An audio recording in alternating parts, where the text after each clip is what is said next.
Good evening. Welcome to Fantastic Dimensions. Today we are kicking off another investigation for the Hudson and Brand Inquiry Agents of the Obscure. This is, I believe, your fifth case since taking over the agency, which would be case file 28 as a whole for the agency since its inception.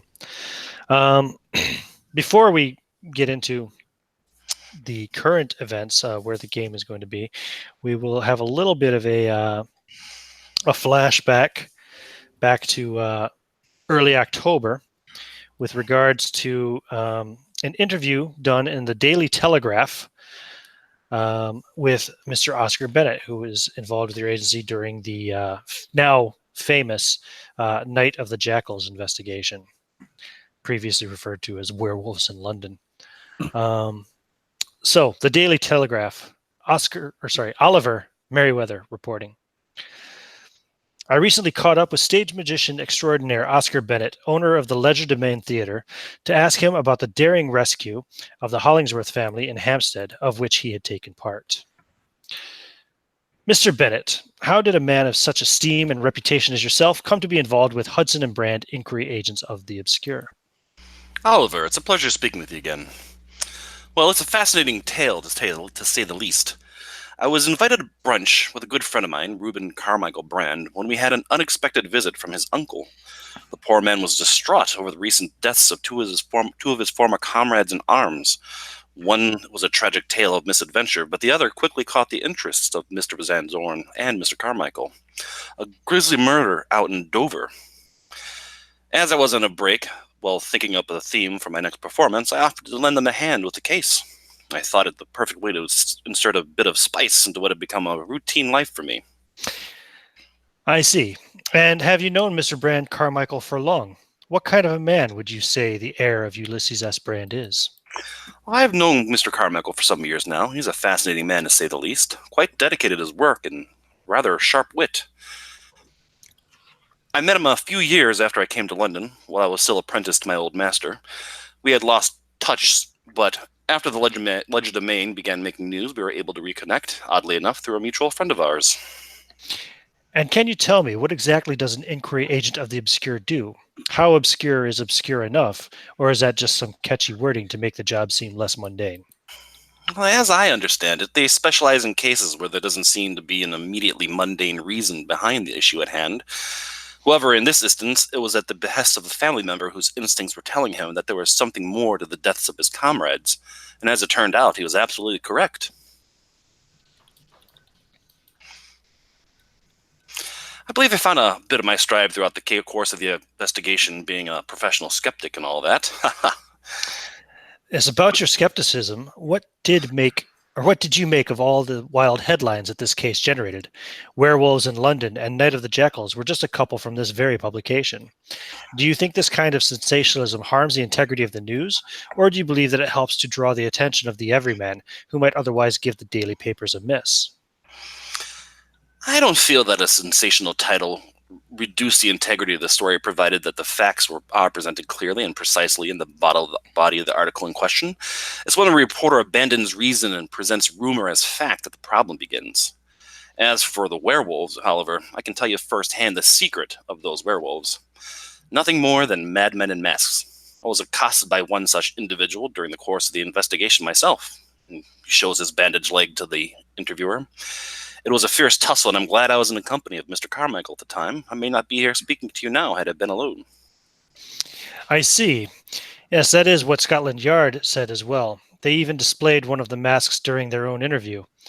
They also said that two constables and Inspector Craddock were killed during the assault on Kandahar House. What can you tell us about the deaths of these three law officers? Ah, yes, the poor inspector. A brave man who lost his life while in defense of the Hollingworth family. Scotland Yard can be proud that such men as that, fill their ranks. I wish I could give you a more first-hand report of the terrible deeds that night, but having suffered from my injury only hours before, I was stationed in the master bedroom with the family of the colonel as a last line of defense, as it were. The butler and I made it our duty to see that none passed the threshold, and when it became necessary, and we felt that the retreat outside was that the threat outside was sufficiently fast, we were able to sneak those innocents out the window to safety. From what I experienced that night, You'd have thought an entire regiment had descended upon Kandahar House. The thunder of gunfire and the shouts of the battle are things I still find myself waking up from time to time. I've never been a soldier, but if what I experience is even a tenth of what those brave men go through, then we should all be less blessed that they protect this land. All 3 of the officers at Kandahar House that night are true heroes, as was, I forget what the guy's name was. Yeah. As was the Poor driver. Mr. Driver, a loyal servant to the last. Well, do not sell your deeds too short. Mrs. Hollingsworth and the family's governess both spoke incredibly highly of your bravery. It seems there was quite a body count on both sides, and the fact that you didn't have to do any killing that night is probably a blessing. Thank you, Oliver. Well, Mr. Bennett, on behalf of the Daily Journal and myself, I wish to thank you for your time this morning. We wish you a speedy recovery and nothing but success in all future endeavors. And that ends the official interview. Well done, old man. Well done. You did the agency proud. They may put actually an end note to say that the agency also reached out to Misters Carmichael and Von Zorn for interview, but were declined at the time. It was Zorned. Yeah, well. Zorned. Next time, maybe they'll just ask Reuben. Who knows? So now, up to case 28. That was easily... do I have time to it? Anyway, that was probably 6 weeks previous. No, more. Sorry, 10 weeks previous. It is now a crisp winter morning in December of 1890, I believe we're still in, correct? Yeah, 1890. A thin, soot-stained layer of snow has fallen overnight and is already melting in the greatest city in the world, London. Gray slush slides from rooftops into the gutters. The cries of knife grinders, milkmaids, and other street vendors rise on the air. Hansom cabs and produce-laden carts bound for Covent Garden Market rattle down the narrow cobbled streets, and London awakes to a new day. Shortly after 10 a.m., a letter is developed to the office of Hudson and Brand. And I have that letter here. Should be handout 1. Yes. I hope that worked. Did it? It did not. Of course it didn't. Where did it go? I have lost handout 1. Oops. Well, this is embarrassing. I thought I dragged and dropped it into the window, but I accidentally dragged and dropped it into another folder, of which I do not know. So I will do this. I will search for it. Indeed, how embarrassing. Handout 1 is what I seek. Did you post that one to the Facebook group? I may have. I believe I did, yes. The one about the widow? You might be able to steal it off of there. Yeah, I was just going to try to see if I could find it real quick, but geez, maybe I accidentally recycled it. Okay, so I'll go back to case 28. Yes, here it is. I will see here if I can save this into the appropriate folder. RPG stuff, scenarios, the burnt man. There, save it there. Okay. Now, refresh this. Oh my, what have I done? This is a month off. Okay, burnt man. Yes. So, there it is. The letter reads, Dear Sirs, I am writing on behalf of my client, the recently bereaved Lady Amanda Ellingham, as a matter of great privacy. The details cannot be expressed adequately in writing, and I feel it best to offer you and any acquaintances you deem appropriate an interview at my office where we might discuss the matter at length. The particulars involve travel to Dartmoor. Financial restitution will, of course, be offered for your services. Might I be so bold as to suggest tomorrow at 2 o'clock as a suitable time? Please do not hesitate to contact me and arrange a new time if this is inconvenient. Yours sincerely, Horkham Shearer of Shearer, Hartley and Wig.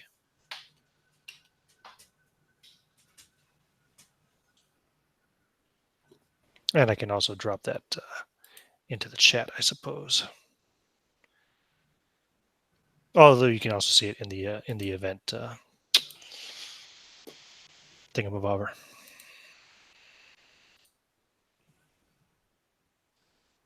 So it is in the later half of December. You are at the office, of course. We'll just say, for convenience sake, that all 5 of you happen to be there, Oscar and Gerard and Alice included.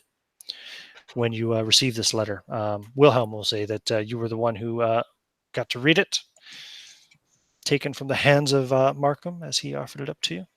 Okay. So it seems that someone requires our services once again.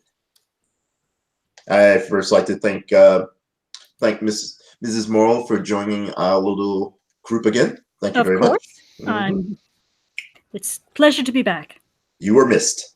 Oh, thank you. So, do we take this case, gentlemen and lady? I don't think that we can really make a decision until we hear more about it from the gentleman. Well, I'm sorry. You're correct. Do we entertain a trip to Dartmouth? Dartmoor. Dartmoor. Sorry. I should be paying more attention. Maybe you need a pair of reading glasses, Master. I really do. Zorn and Joe needs glasses. Yes. Yes. But anyway, what do we think? I've never been to Dartmoor. Oh, it's lovely. Ruben? Agreed. Yes. Dartmoor is a place, and lovely is an adjective. I'm not sure if the two would go together so well, but it's a matter of opinion. Okay. Well, then we'll make arrangements for travel tomorrow. Unless. Well, no, your invitation was to meet them at their offices here in London, which the letter has the address on it. Actually, I should have probably read that first before reading the contents of the letter. Shearer, Hartley and Wig, Barristers at Law, 123A Kings Road in Knightsbridge. Okay, so did they want us to meet them today or tomorrow? Tomorrow at 2 p.m. Right, that's what I think. I meant travel to their offices. Okay, cool. Just wanted to make sure you didn't head off to Dartmoor tomorrow. What the hell? Let's go to Dartmoor. I don't know where we're going, but let's just go. So I would think that it would be. Let's plan on meeting there tomorrow. Do all of us need to go? Oh, Seeing a large group descend upon the offices might not make the best impression, but... Well, it's up to you, but I would hate to have to repeat exactly what they say. You know. I'd be happy to, if you would rather not, I'd be happy to relay whatever relevant information is conveyed. Oh, it's not that I don't want to go. I'm just wondering if we need such a large group to appear. I'm more than happy to arrive, to come along. I will explain it to them that we travel this way so we can analyze their conversation. It's how we operate. There we go. If this is okay with Ruben. Agreed. Yes, sounds proper and good. Let's get it done. I like the new Ruben attitude. You agree to everything now. Yes. So let's make plans to meet here tomorrow at noon, and then we'll travel there as a group to the solicitor's office. Yep. Now, that sounds good. Knightsbridge is an upmarket area a little west of the city. So now, Strudelful. Indeed. Markham will proceed to serve post-breakfast tea and strudel. Now, you said it's been a few weeks since the Yeah, last it's right? been like 10 weeks. That was the first week of October that case took place, and this is now it's got to be close to like the 19th or 20th of December. During that time period, I would have found time to take Gerard to my tailor, so he doesn't have to walk around looking like something that the cat left in the alley. And one more thing, just to let everyone know, we have 8 new firearms, 4 American rifles, and 4 American shotguns. I suggest you all take time to get familiar with them. And as I mentioned before, the visit from our gunsmith will be next week. If you have any questions or need maintenance in your personal firearms, now would be the time to have him take care of it. Very good. Excellent. Indeed. Who will be making arrangements for the tickets? We're just going to Knightsbridge, right? I'm sure the lawyers will be the ones to take care of that, and if the accommodations are not sufficient, then I'll see about getting better ones. Oh, and one more thing, I'd like to personally thank Oscar for his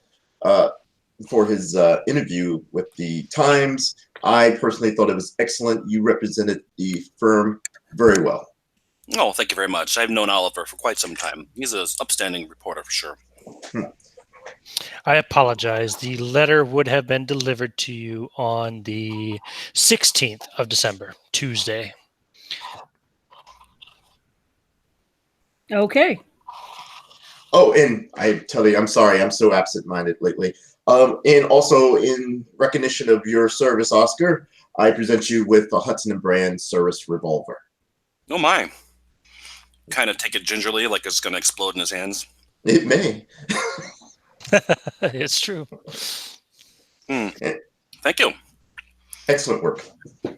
Do you still have the stats on that revolver handy, Joe? Yep. I will pass Get it a over. chance, you can just private message it to Merrick so he can write it down. Sure, no problem. And Gerard received his already, right? Yeah, everyone except Oscar got one, and the other detective, the Scotland Yard detective. Right. Yeah. Do I have one? Of course you do. All right. You were one of the first. Yeah. Okay. I don't think Loyal has one either, but yeah, Loyal didn't because he was only one. He only went one. I don't even know if Loyal could use one. He might need a custom-built pistol to fit his fingers. It'd be like a Derringer to him. Nice. Okay. So, if there is nothing else that you wish to do before the following afternoon, I can just skip up to the meeting. Sure. Very good. So Dartmoor's what, like about 320, 315 kilometers? I'm not exactly sure. It's a little bit of a ways for sure. Let me see here. London to Dartmoor. Okay. It is showing. Yeah, it's showing. I want to just make sure. See here. This is driving, I suppose, direction. It's like about 200 miles anyway. So 200 miles would be, about 320 kilometers. But you were looking at the map, weren't you? No. I had looked it up before. Yeah, very good. But we are meeting at their offices in London, correct? Yeah, you're meeting them tomorrow in the offices in London, Right. Correct. In Knightsbridge, actually, west of the city, but yeah. Right. Excuse me, hiccups. So yeah, as I mentioned, the offices of the firm are located in Knightsbridge. This close to Christmas, there are many people about on the streets. Some with their hands wrapped in furs, arms laden with presents, others dressed in rags, trying to sell matches or flowers to raise money for food. On the corner near the solicitors, there's a cheerful red-faced man selling roasted chestnuts. He huddles close to the brazier upon which he roasts his wares. The appetizing aroma... Brazier, sorry. Appetizing brazier. Yes, you Jesus did. Christ. I have a one-track mind. The brazier upon which he roasts his wares. The appetizing aroma follows the investigators into the foyer of the solicitor's office, where it is promptly overpowered by the smells of furniture polish and tobacco smoke. Squeaking leather upholstered chairs await the investigators in the foyer, a small room crowded by the furniture that it contains: filing cabinets, a painting of Queen Victoria, a dusty potted palm, and a large desk behind which sits a stern receptionist. A sign on the receptionist's desk identifies him as Percival Jones. Head held erect due to his stiff white collar, Jones welcomes you with a polite smile and bids you to be seated, as Mr. Shearer will see you shortly. All 5 of you went in the end, yeah? Yeah. Okay. Mhm. Very good. The gentleman in question soon steps in and ushers you into his office. Shearer is a short, portly man in his early 50s, fond of claret and expensive cigars. Partially bald, his remaining hair flies up in white wings above his ears. A solicitor for over 30 years, he's quite fussy and obsessed with his work. Once you are seated and your introductions are made, he will explain the situation to you. My valued client, Lady Ellingham, is not entirely happy with the police investigation into her husband's murder, and she wishes to hire competent professionals to join the search for Sir William's killer.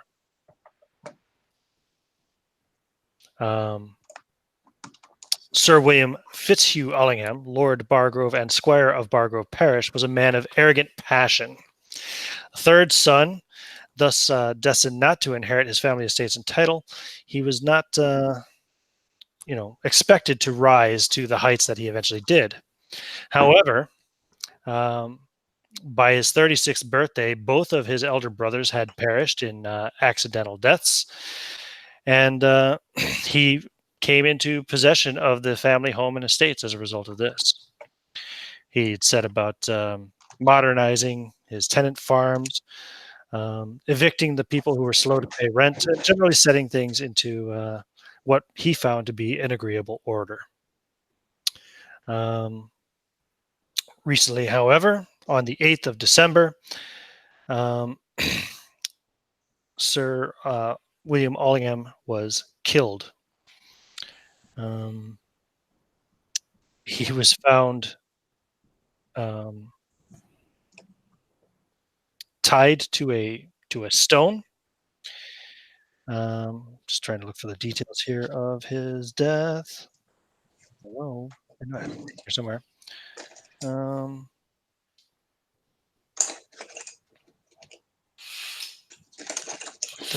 have to say in here somewhere.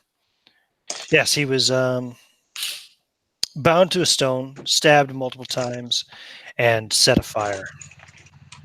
Gracious. Hmm. And do you have any idea who might have done this? Well, of course not. The local authorities in Dartmoor are looking into it. But this is why Lady Ellingham wishes to hire yourselves. Well, certainly, but if sometimes those who are close to the victim in such situations know things that might not be easily uncovered by the local authorities. If there was any insights that her ladyship had, I'm sure they would be they would assist us in knowing where to start. Indeed, and unfortunately, you will have to, if you're interested in taking the case, you will have to get those from her ladyship in Dartmoor itself. Very well.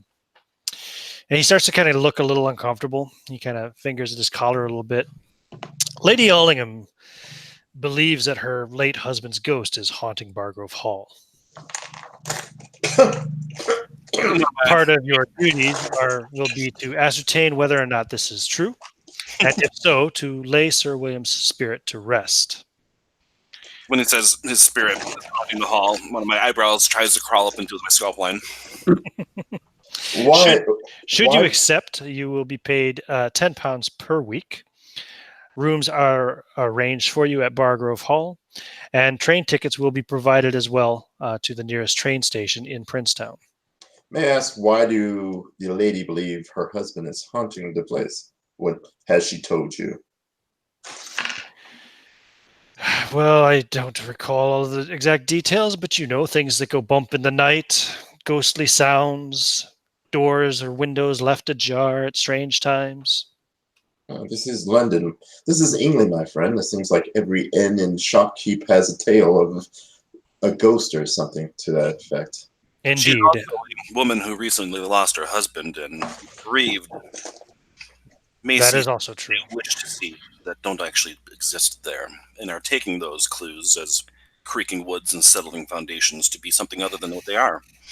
These More sorts than of, ascertain its validity. yes, as you know, especially here in London, these sorts of stories are quite in vogue Yes, they are. presently. Has Well, she? speaking as someone who has lost her husband, I cannot, of course, speak for my compatriots in the agency, but I would very much be interested in helping helping the lady find whatever piece she can regarding this. That is very good of you, Miss Morrow. Yes, do Alice appreciate Morrow. I have a few questions. Have you went to Scotland Yard about this? I mean, the suspicion about the murder.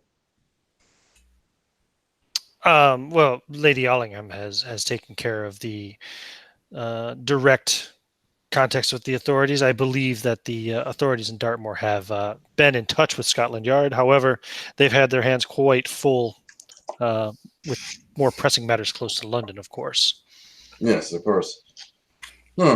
It takes quite the case to drag them out somewhere as far as Dartmoor. What time is it? Well, it is currently not even 2:30 in the afternoon. The train will leave tomorrow morning-ish from, you know the station. I can't remember the name of it. I always Victoria Victoria? Station? Victoria? I don't think it's from Victoria. No, it's the other one, but that's okay. King's Cross. Mm, King's Cross is Yeah. usually Northern Lines, I think, right? no, it's the same one that you would have taken the train to Wales from before, I reckon. But Oh yeah. because you are heading in more or less the same direction, although you're going to be going south of Wales.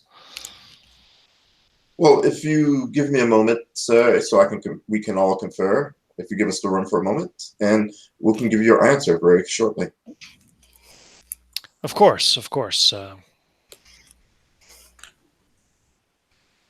And I wait till he leaves.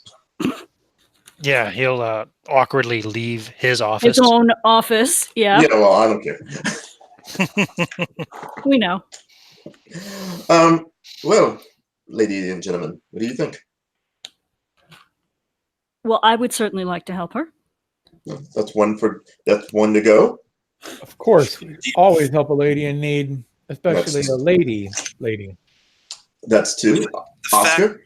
The fact that she is seeing spirits just opens her up for all kinds of charlatans to come and take advantage of her, and I'd very much like to not happen. Those people are already a plague enough upon society. Agreed. And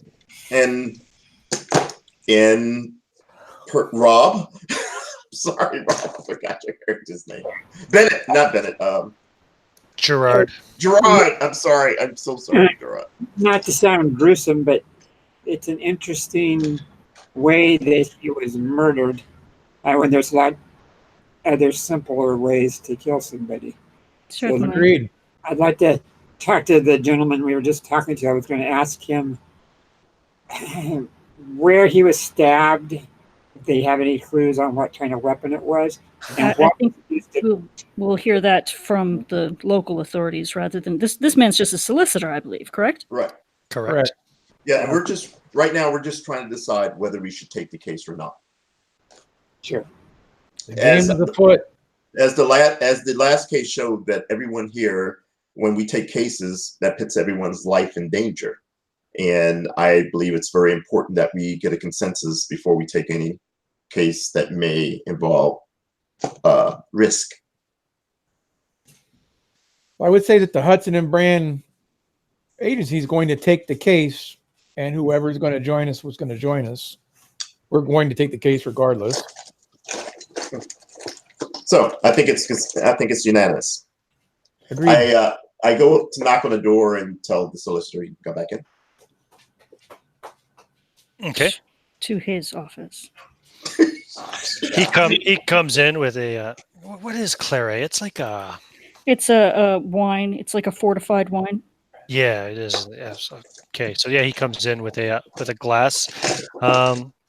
Yeah, it's like a Bordeaux. Very well. Okay, and a cigar, freshly lit. Sir, I am glad to say that we've decided to take your case. Well, my client's case, of course. Of but course. Yes, on her behalf, I thank you. I will arrange 5 tickets then and have them delivered to your offices this evening. Also, do you have any information about the estate, financial matters, anything like that that may help the case from in your I don't office? think I have anything that would help the case per se, and I could not disclose anything that I do have without permission from Of course. the We ladyship understand. herself. However, I'm certain that if you wish to do any other research between now and tomorrow morning, perhaps you could find some information from the old issues of the paper, or even through the office of the Register of Births, Deaths, and Marriages in Somerset House. They would have public information. Very good.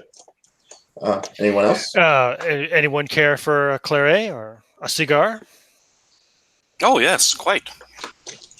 Yes. And he says, Percival, please bring more glasses and the bottle and the box of cigars, please.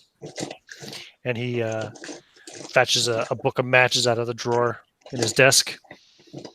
And, 20 seconds later, Percival comes in with a tray with glasses on it and a bottle of wine, as well as in his other hand a box of cigars, which has probably about 30 cigars in it at the moment. Unfortunately, I have another engagement with Mr. Holmes before we leave, so I will beg my pardon and Jesus Christ. and leave. Okay. He doesn't actually have the appointment. I was just trying to get out of there. I was just going to check the date to see if Mr. Holmes is even in town. I've heard that I've read somewhere where cigar smoke actually it lengthens your life. Yes. I do believe, especially when combined with a good quality alcoholic beverage. Of course. It's good for the constitution. My lady? A glass of claret would be lovely. Thank you. Is that what it's pronounced? Claret? Yes. Yes. The smoke See, kills all. I can't pronounce brazier or claret. It's all right. The smoke kills all the nasty germs in our lungs, from what I read. Yes, well, it's got to be better than that London air, that's for sure. Yeah, tell me about it. Okay. Well, so I think that after the cigars, I'm going to excuse myself. We will probably have to do some research before we leave tomorrow, and we'll let you know. Yeah, you'd be out before 3. Okay. Yep. No problem. We'll have to head home and get a couple trunks packed and get the servants on that. Okay. Does anyone want to do some research on this estate before we go? Sure. That's my jam, so. Yeah, maybe at Somerset. Was it Somerset House? Somerset House, yes. Yeah, and newspapers. Mm-hmm. So, I will take the newspapers if you would take the Somerset House, and anyone who wants to go with me, I would appreciate it. Nope, I need to head by the theater, talk to the manager there, make sure everything's all up and running, let them know that I'll be out of town where they can reach me. Of course. Get my business is all settled in. Fair enough. Of course. I'm at your disposal. Well, I think between you and I, we could probably have a library skill of at least 30. Yes, you guys could go looking through old newspapers. You can do that at the office. You have back issues up to 7 years worth, I think, kept in the Hudson Brand offices. Did we Yeah. require some library skill, I heard? Yes, we do. Miss Morrow has the Somerset House because she's probably the best at it, and we were going to look through some newspapers at home. Well, Ruben is no slouch in the library, so he will assist. That's what the librarians tell me. Oh. Somebody has to provide services somewhere. Mhm. All right, very good. Okay, let's see here. So, I'm gonna have to find dice.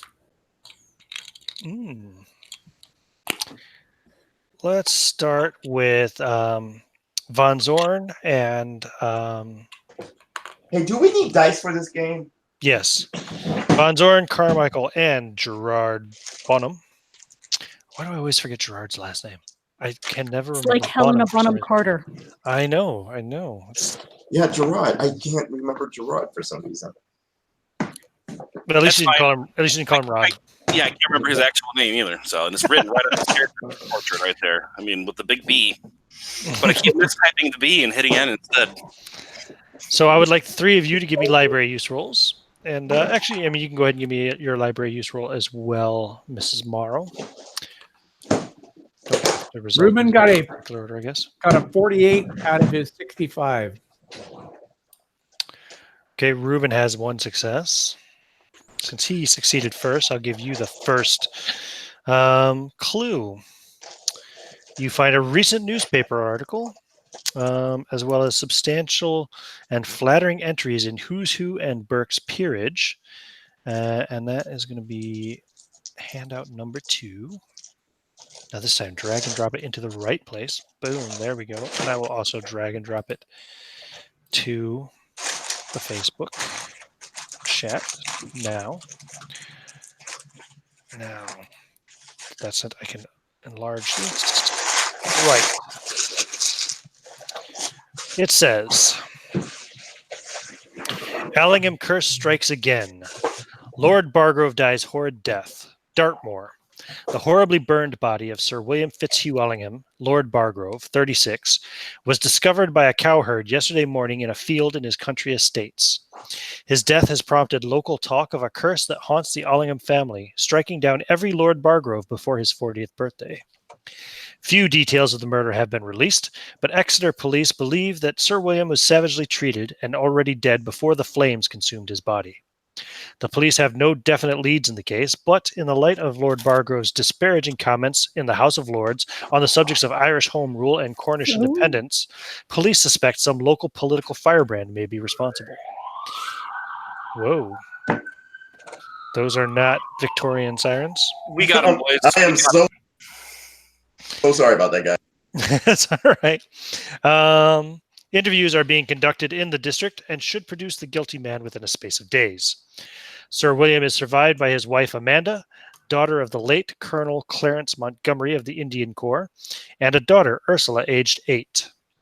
Deepest condolences are extended to Lady Ellingham in her bereavement and hopes that in the celebration of the birth of Christ so soon upon us, she can find consolation for her untimely loss. And did you say you were dropping that into the Facebook file? I thought I did. You may have. I don't have. Yeah, I see it. I did, yes. Okay. Ruben will definitely share it with those around him that he found something after he's done reading it. Of course.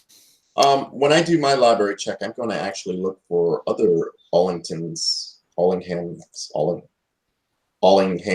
who had Other died. relatives. Did you make your roll? Joe? I haven't rolled yet. It says here the curse strikes again. So if you're using the word again, it must mean it struck at some point. Yes. But I'm just saying, did you make your roll anyway? Oh no, I I have was answering. other stuff here. I was answering which one. I'm making my roll, and I made 18 under 30. 18 under 30. So you will find the next bit, which I will also again drop into the. I suspect he again references his 2 brothers. Tragic accident claims peer's life. Sir Walter Ellingham dies in hunt. Family curse claims new victim. The master of the Dartmoor hunt, Sir Walter James Ellingham, died yesterday in a hunting accident. Lord Bargrove was carried to his ancestral home after the accident, but died before he could receive medical attention. The saddle girth of his mare apparently snapped in mid-gallop, sending Sir Walter, an accomplished rider, to his death beneath the hooves of the mounts behind him. Locals claim that an antique curse haunts the Ellingham family, ensuring the death of every male in the family before his 40th birthday, a theory described by the local vicar as superstitious twaddle. Sir Walter, who had inherited his peerage following the death of his elder brother 1 year ago, is now survived by his younger brother William, who assumes the title of Lord Bargrove. The late Sir Walter Ellingham and his brother William are pictured in the photograph there. So does it say when this... It doesn't really say a date here, but yeah, that was... oh yeah, that was last year. So that would have been a little over a year ago. Died in May of last year, it says. Yeah, so that was about a year and a half ago, actually, that article. So all three brothers have died before their 40th birthday. Well, 2 so far. Well, yeah, apparently 3 based on, the story anyway, that supposedly every Lord Bargrove dies before his 40th birthday. Rob, did you make your library use roll? He doesn't know what a library is. Okay, he failed. Very good. Got 81 out of, I have a 20 library and I rolled an 81. That is okay. How did you do, Lady Morrow? I have, despite being very experienced working with libraries, she's apparently a little bit distraught over something so similar to her own situation. I'm spending a point of luck because it would be super embarrassing for me to not make this roll. Okay, fair enough. All right. So you just 1 point off, huh? Yeah. Good. So what you do turn up is a list of male relatives of Sir William Ellingham and their causes of death. You find this at the Office of the Registrar of Births, Deaths, and Marriages. Sir Walter James Ellingham, elder brother, died May last year, aged 36, in a hunting accident when his saddle girth snapped, sending him plunging beneath the hooves of the horses behind him. Sir Charles Edward Ellingham, eldest brother, died July 2 years ago, aged 37, head crushed by a gargoyle fallen from the roof of Ellingham Hall. Oh, my.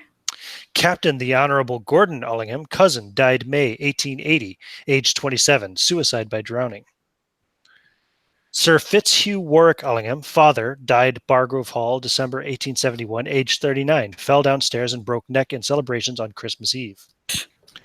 Sir Percival Gilbert Ellingham, grandfather, died in the Crimean War, 1855, killed by enemy fire at age 38.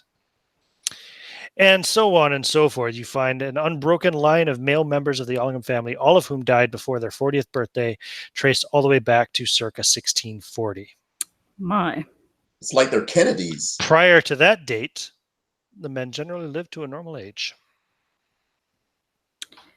All right. And there are no similar stories regarding female relatives? No. All right. Interesting. What was the that last little bit? What was the timeline of prior to that? There had been no 1600? Prior to 1640. 1640. So 250 years ago. Very good.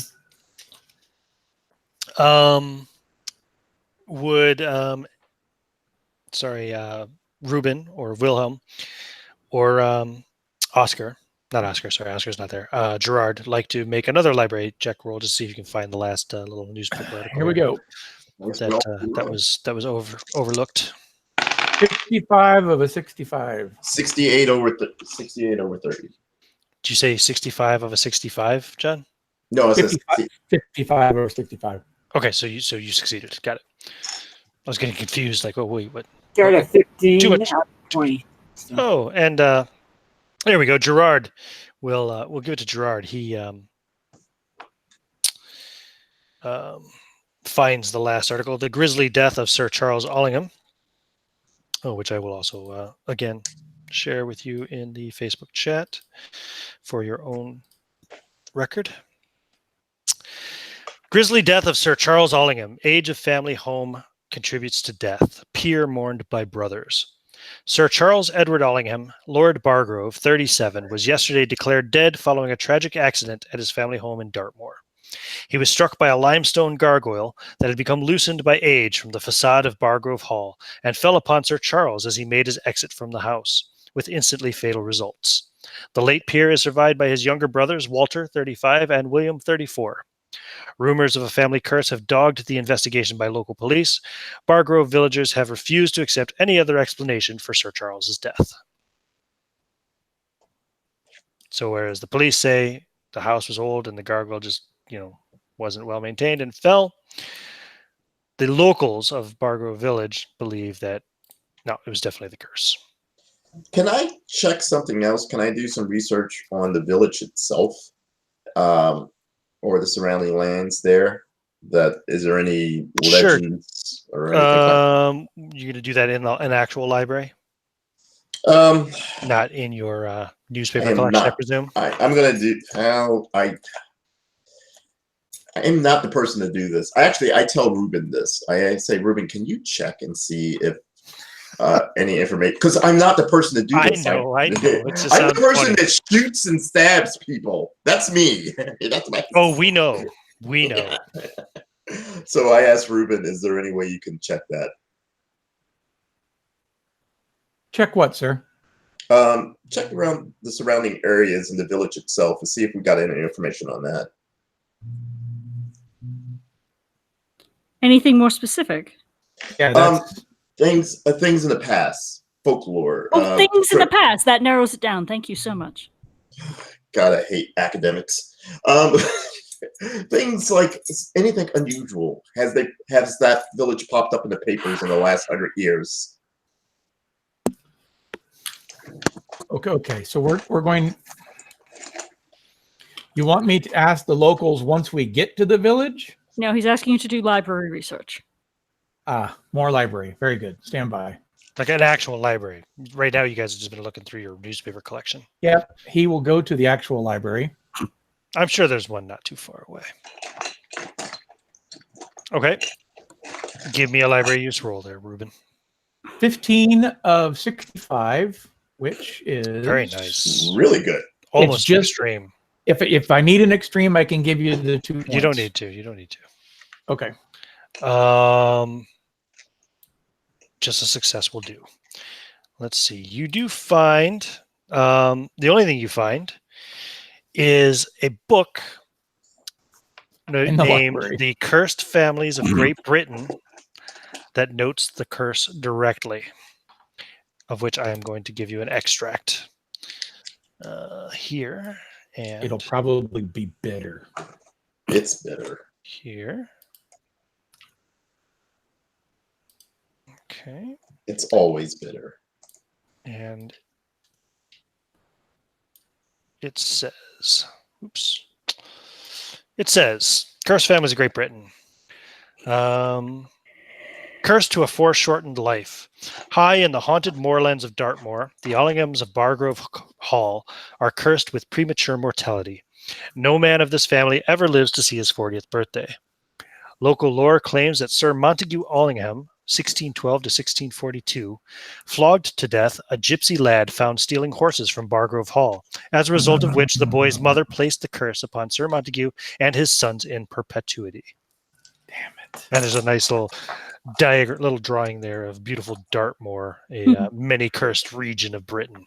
As you can imagine, it's all hills and moors and swampland, and it's all gypsies. Why did it have to be gypsies?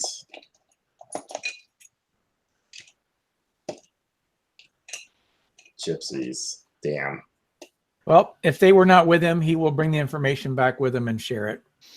You see several texts make mention of a variety of curses haunting British families.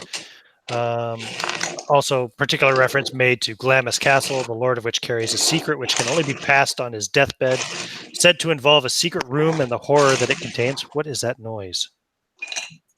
That's you, Joseph. It's you. Got it. I'm other you curses. Said Glamis Castle? Yes. So particular references. Yeah, this is just other curses that are mentioned in the book. Particular references made to Glamis Castle, the lord of which carries a secret which can only be passed on his deathbed, said to involve a secret room and the horror that it contains. Other curses include skulls that scream when removed from certain rooms, and white ladies and black dogs as harbingers of doom. And anybody with an occult skill like you, Ruben, or perhaps Mrs. Marr, do you have a cult? Just a little bit. Yeah. You will also recall reading or hearing other similar tales of family curses Well, around England and such 20%, too. but, You yeah. know. Yeah. Yep. So there you go. All right. Well, at least we're All on. right. We'll Well, reconvene back at the residence and share our information. now, while Ruben has no specific written background for any Romani dealings, that is exactly the sort of life he was dealing with before, with not that he's speaking out loud, but with hiring backdoor men to go into buildings and secure items that were not able to be secured otherwise. So, would you allow for him to be able to pull a chance of pulling some local resources of a Ramondi nature? If not, I'm 100% on board. Whatever skill you want me to apply. Yeah, I suppose. I mean, like, what are you trying to do? Find out more about the specific curse? If not the specific curse, who, and move around, of course, but who would have been the Romani leader or the family that was in charge of all that at that time for that area? Like is that family still in the area? Who was the king or the queen of the Romani at that time? Are they still in power? Is there anything more about them? Right. Out? And who is the current? Is there a point of contact I should look for once we get there? Interesting. Okay. And if it is available local, he definitely would not cover it up because he knows that they're good at rooting people out for lies. So he's going to be upfront as much as possible. Mm-hmm. Okay, so what skill are you thinking would be useful in? Well, number one, he's not going to come without gifts. So if you want to consider that, it would be the typical, I would assume, information, money, liquor, tobacco, spices, that sort of shit. How about? So far, it sounds like persuasion or charm. Mm-hmm. Probably charm more so than, but let's do persuade as well. Unfortunately, he's much better at brokering deals than he is dealing with people per se. I'm gonna have to. Yeah, I know. I'm gonna have to deal with bribery. So how about something else? Let me check with my connection. Okay, that'd be credit rating. Credit rating. With bribery. Oof. Trying to buy the information. Right. Well,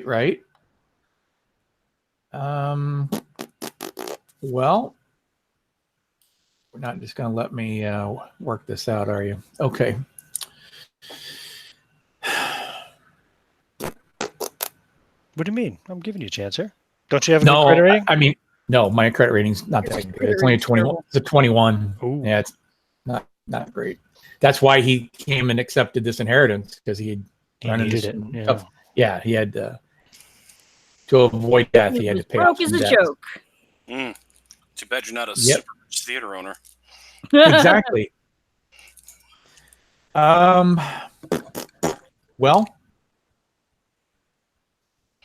I'm going to use my stronger skills of research and see if I can find actual names and so forth. I already know people. Man, oh man. I'm just gonna have to spend some money, and I'm gonna borrow some money then, I guess, or borrow some stuff, and just come in there with a big gift, big package of gifts or something. Oh, horses! That's what they love. They love horses. He's gonna secure a couple decent horses, along with the other crap attached to them, and just be upfront about it. I'm just not used to dealing with people. I need some information. Please accept these gifts. Just trying to find out who the ruling family is, basically, Was or and is. yeah, in the Dartmoor area of Exeter. Right. Yeah. Who was at the time in the 1640s, Mhm. and if there was anything of note, and who should I speak to now, and is it better to not speak to them? Is this I'm looking for a safety factor? Give me a credit rating roll, Jesus Christ. or charm, or persuade. Could I combine my charm, persuade, and credit roll? No. Which is the highest? Well, we're looking at a 21. Credit rating is the highest, huh? I'm thinking my credit rating is the highest. Hold on, let me see. Charm is 15. It's a real charming bloke, that Reuben, said no one ever. As he clubbed them to death and shot them in the face. You want to intimidate them? You can do that too. And shot. No, I don't want to intimidate because that would carry. Although he is an intimidating guy, he does have a higher intimidation. I'm just going to take my chances and make my roll. Okay, roll. Before I roll this, can luck be used for re-rolls or strictly for padding your bill?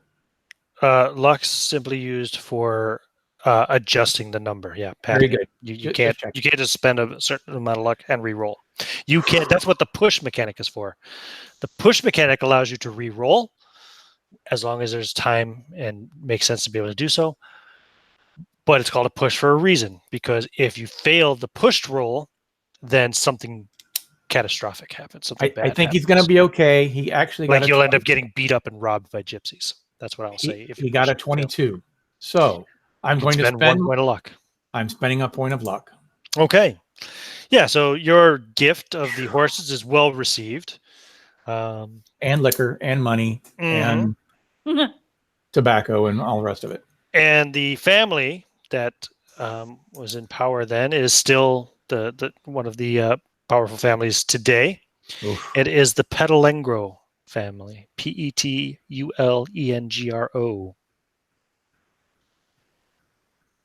Petulengro. Is there a particular Petulengro I should speak to? As far as I know, the old lady, Maria is still in charge. Same old lady from 1640. Well, maybe. No. Give me Do you have like knowledge, a special knowledge skill regarding gypsies or whatever? Or do you have I do have anthropology? I do have a very high history. Okay, give me a history roll.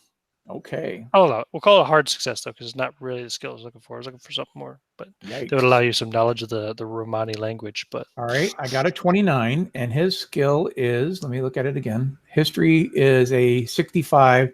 So that's good. That's a hard success. That's a hard success. You said you rolled 29, right? 29 is a regular success. Oh no, it is. Oh yeah, you're right. Absolutely. I don't know what I was thinking. Of course. 29. Yes. Woo. Okay. Of course, I'm right. You know that Petulengro is actually the Romani name for word for smith. Very good. Okay.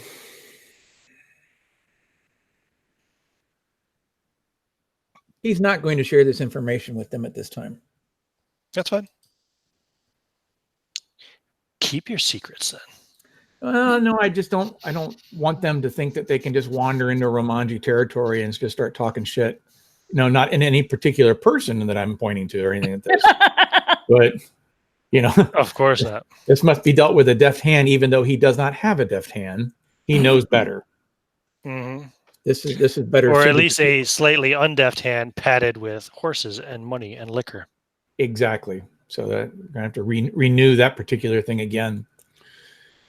Okay, so of the people that have a good, who do I know that is good with common people?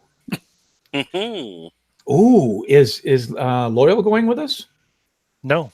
God damn it. He would be very entertaining for Romani. He kept saying he was tempted, but he never said he wanted to play, so. If only Cheater McDicerson was, sorry. I have a 79 on the violin if they like music. Oh, fantastic! Do you know any Romani stuff, or is it all classic stuff? Actually, I'm sure he does. I have a very high sleight of hand, and I'm extremely good looking and charming. Right. Humble too.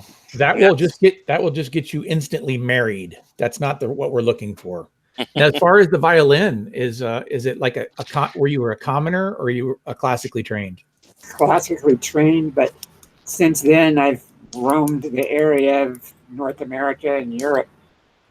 Is there any chance that Miss Morrow might have some Romani related music, sheet music? Possibly.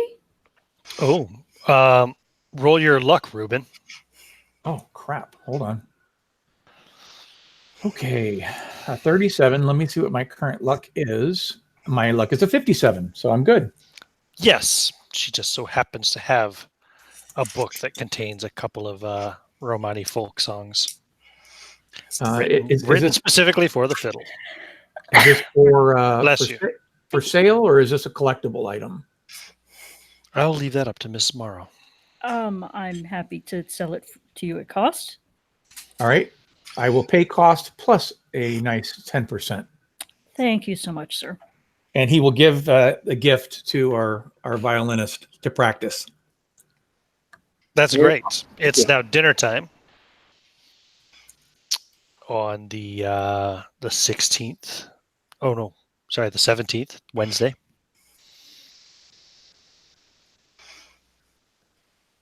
Markham. I meant to ask Markham.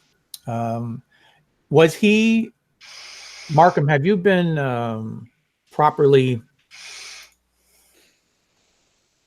retained while you were here? Do you have investments? Did they set you up with retirement by any means? Oh, I'm paid quite well for my services, as you should know. I meant beyond that. I meant savings and so forth. I've always been quite frugal with my spending, Master. Oh, good. I forgot something. The last adventure we had, the last case, we had our front door blasted open. Remember? Yes. Yeah, I would have had that replaced with a reinforced door. I do believe we addressed that in the last We did? session. I think so. Oh, okay. Okay, I'm sorry, I didn't know. I seem to recall sending out and hiring, carpenters and stuff, and Yeah, it was taken care of. Yeah, right away. Yep. Well, Yes, you have a Markham, nice reinforced door now. Markham, if there's anything that that you would see that you might like, want, need, please let me know. Of course, Master.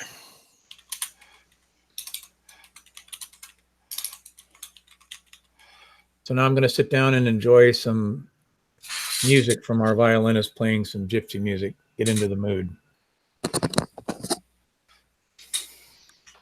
Okay. Oop, I have a private message. Backstab? There's no backstab in this game. We just referred to that as a Zorn.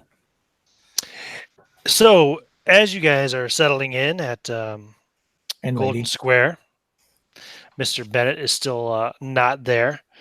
Invitations arrive to the offices via messenger for you to come to dinner at Rosal's, a fine Italian restaurant in the private room per Mr. Oscar Bennett. Oh. That's unexpected. Well, I always said Oscar knows how to entertain. I get it. I get in my best. I get in best dinner dress, and I assume there must be something he didn't feel comfortable telling us at the office. well, Oscar is a entertainer. Oh, right. Well, I will get the carriage, and I guess we can all go together if you want. Lovely. Both could be true. Okay. Are you going, Gerard and Ruben, as well? Indeed. Okay. I'll wear the suit, one of the suits that he bought for me. But more important, I do like a good Italian meal. Very good. Marco will see to trying to do what he can with the dinner that he's prepared to preserve it for the next day. And you guys, Even think of that. that's all right. You guys get in the carriage driven by, the Surrey driven by, not the Surrey. What was it? It was a carriage, right? What was the guy's name? Blah, blah, blah, blah, blah, blah, blah, blah. I forget the name of your on-call carriage driver at the moment, but yes. Actually, I have it here. I just need to look into my Hudson Brand folder. But yes, the carriage is secured and will drive you to Rosal's. Nice place, fancy. Yeah, I expect nothing less from Oscar. I suppose would this be in at that time the West End would be booming, right? Yeah. Mhm. So there you go. Makes sense. That would be where it would be. The carriage driver's name. It's not there. Look at the characters. It's not there. I know I have it here somewhere. Doesn't matter. It's just one of those things that drives me crazy when I can't remember something. Mm-hmm.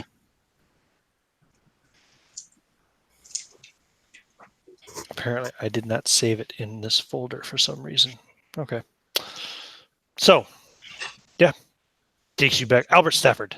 Found him. Albert. Yes, Albert Stafford.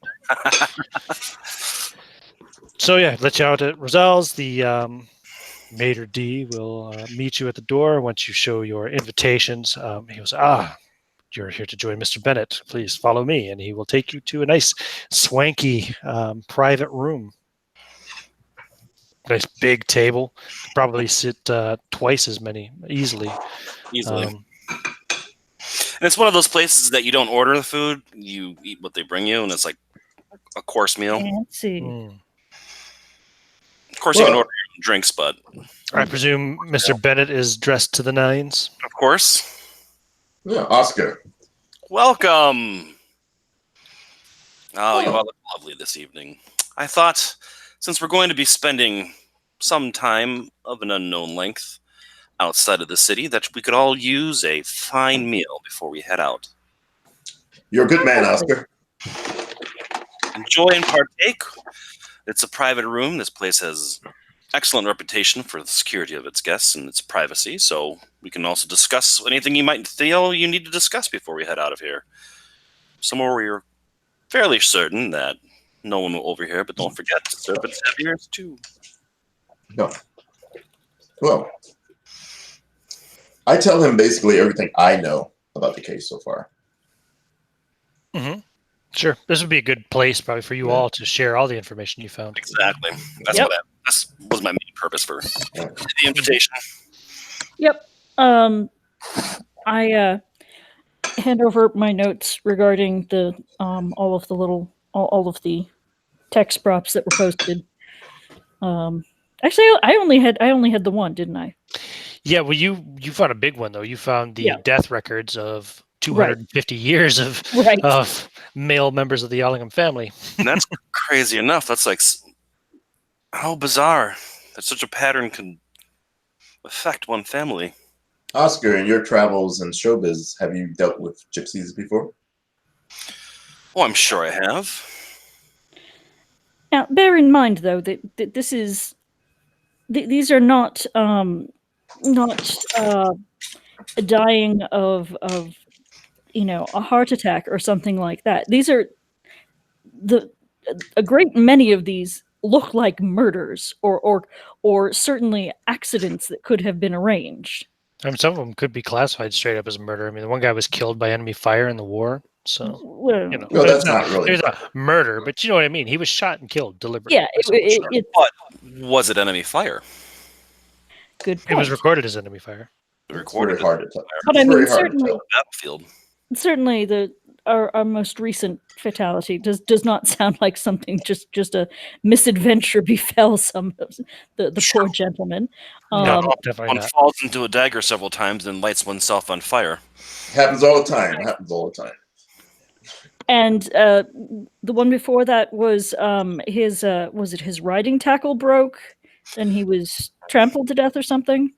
Mm-hmm. Yep, saddle girth snapped. I Yep. believe that was But that's And then a gargoyle. the gargoyle is suspicious for sure. That was the one before that. Yep. I'm sure that I wonder if it's been replaced or if there's a way to get up there to take a look at the pedestal that it was on for chisel marks. I would assume it's been several years if they would have Replaced it, I'm sure, or repaired it. replaced it. And anyone who would do something like that, one would assume would have the wherewithal to cover their tracks given 2 years' notice. Well, I've got a question for you, Oscar. Given what you've seen so far in our investigations, and given your attitude when you first joined us, do you believe in the supernatural now? I believe about it as much now as I did then. Everything has a logical explanation. So you believe? Granted, you were in the bedroom at the time, but during our last case, you didn't think there was something supernatural going on there? Well, unless you consider gunfire to be the work of spirits. Well, Men crazed on drugs and wearing masks. yeah, I keep forgetting you didn't see the the jackal. Yeah, the jackal. We have to take into consideration that it's possible supernatural forces are taking place here. Unless you believe that there are assassins that are going back to 1625 killing these people. It could certainly be a long-standing grudge between families or something. Indeed. But over 200 years? Well, based on the note that Reuben found about the altercation between the family and the Ellinghams and the family of gypsies. Mm-hmm. Oh, I believe it's a grudge, but I believe it's a grudge of the supernatural type. Gypsy curse. Don't tell me you've never heard of those. Oh, I've read quite a bit on the occult, believe me. It's all the more knowledge I use when I deal with those who would... Charlatans. Exactly, charlatans, those who would bilk others out of their hard-earned money. Yes, but it's been recorded. Deception.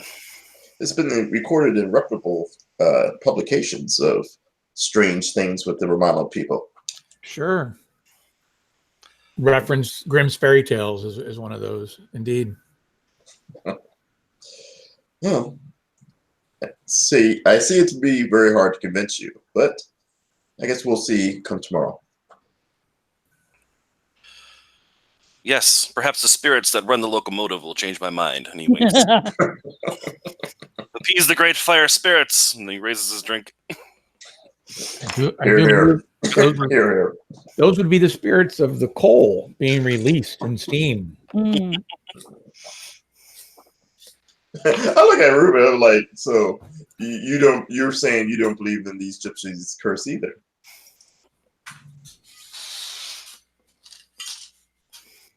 You don't believe in these gypsies' curse, in the gypsy curse either.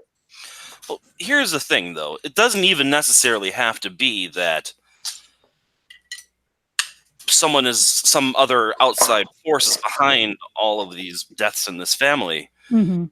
Eventually, it's going to become a self-fulfilling prophecy to the point where members of the family may find themselves in situations where if you had not had this history hanging over your head, you would survive just fine. But because you believe that you are cursed, you will let fate have its way with you. So Not to mention, it's a convenient way if there are people within the family who would like to inherit. Indeed. They can use that as a cover for oh well, the family curse got them. Well, I have seen zombies and laughing tigers and heads disembodied that would still speak. So I can easily believe in a gypsy curse. Not to mention, it would seem weird that the family would be killing themselves off for inheritance when it seems like those who would inherit end up dying a few years later anyway. Their wives aren't. Perhaps the family needs to be led by a woman. Well, when the curse started, back in the day, Great Britain believed in line of hereditary to go through the male. So it would go through men and the sons. we are talking about the late 1600s, are we not? So roughly 100 years after Elizabeth and 120 years after Mary. And Never Yes. mind. England have a queen right now? Indeed. Well, but all these people. I do take your point. Out in the country, attitudes are different. But as I said, I believe it is a curse based on what I've seen, and but my mind is open for more terrestrial explanation. Well, then I shall focus on the terrestrial, and I shall leave the spiritual to you, Mr. Van Zorn.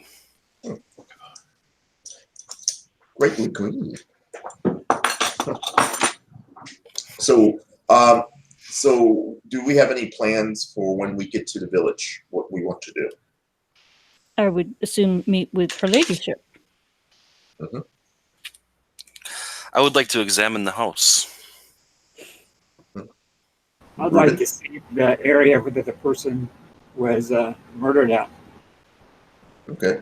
Speak Ruben? with the medical examiner as well. Ruben,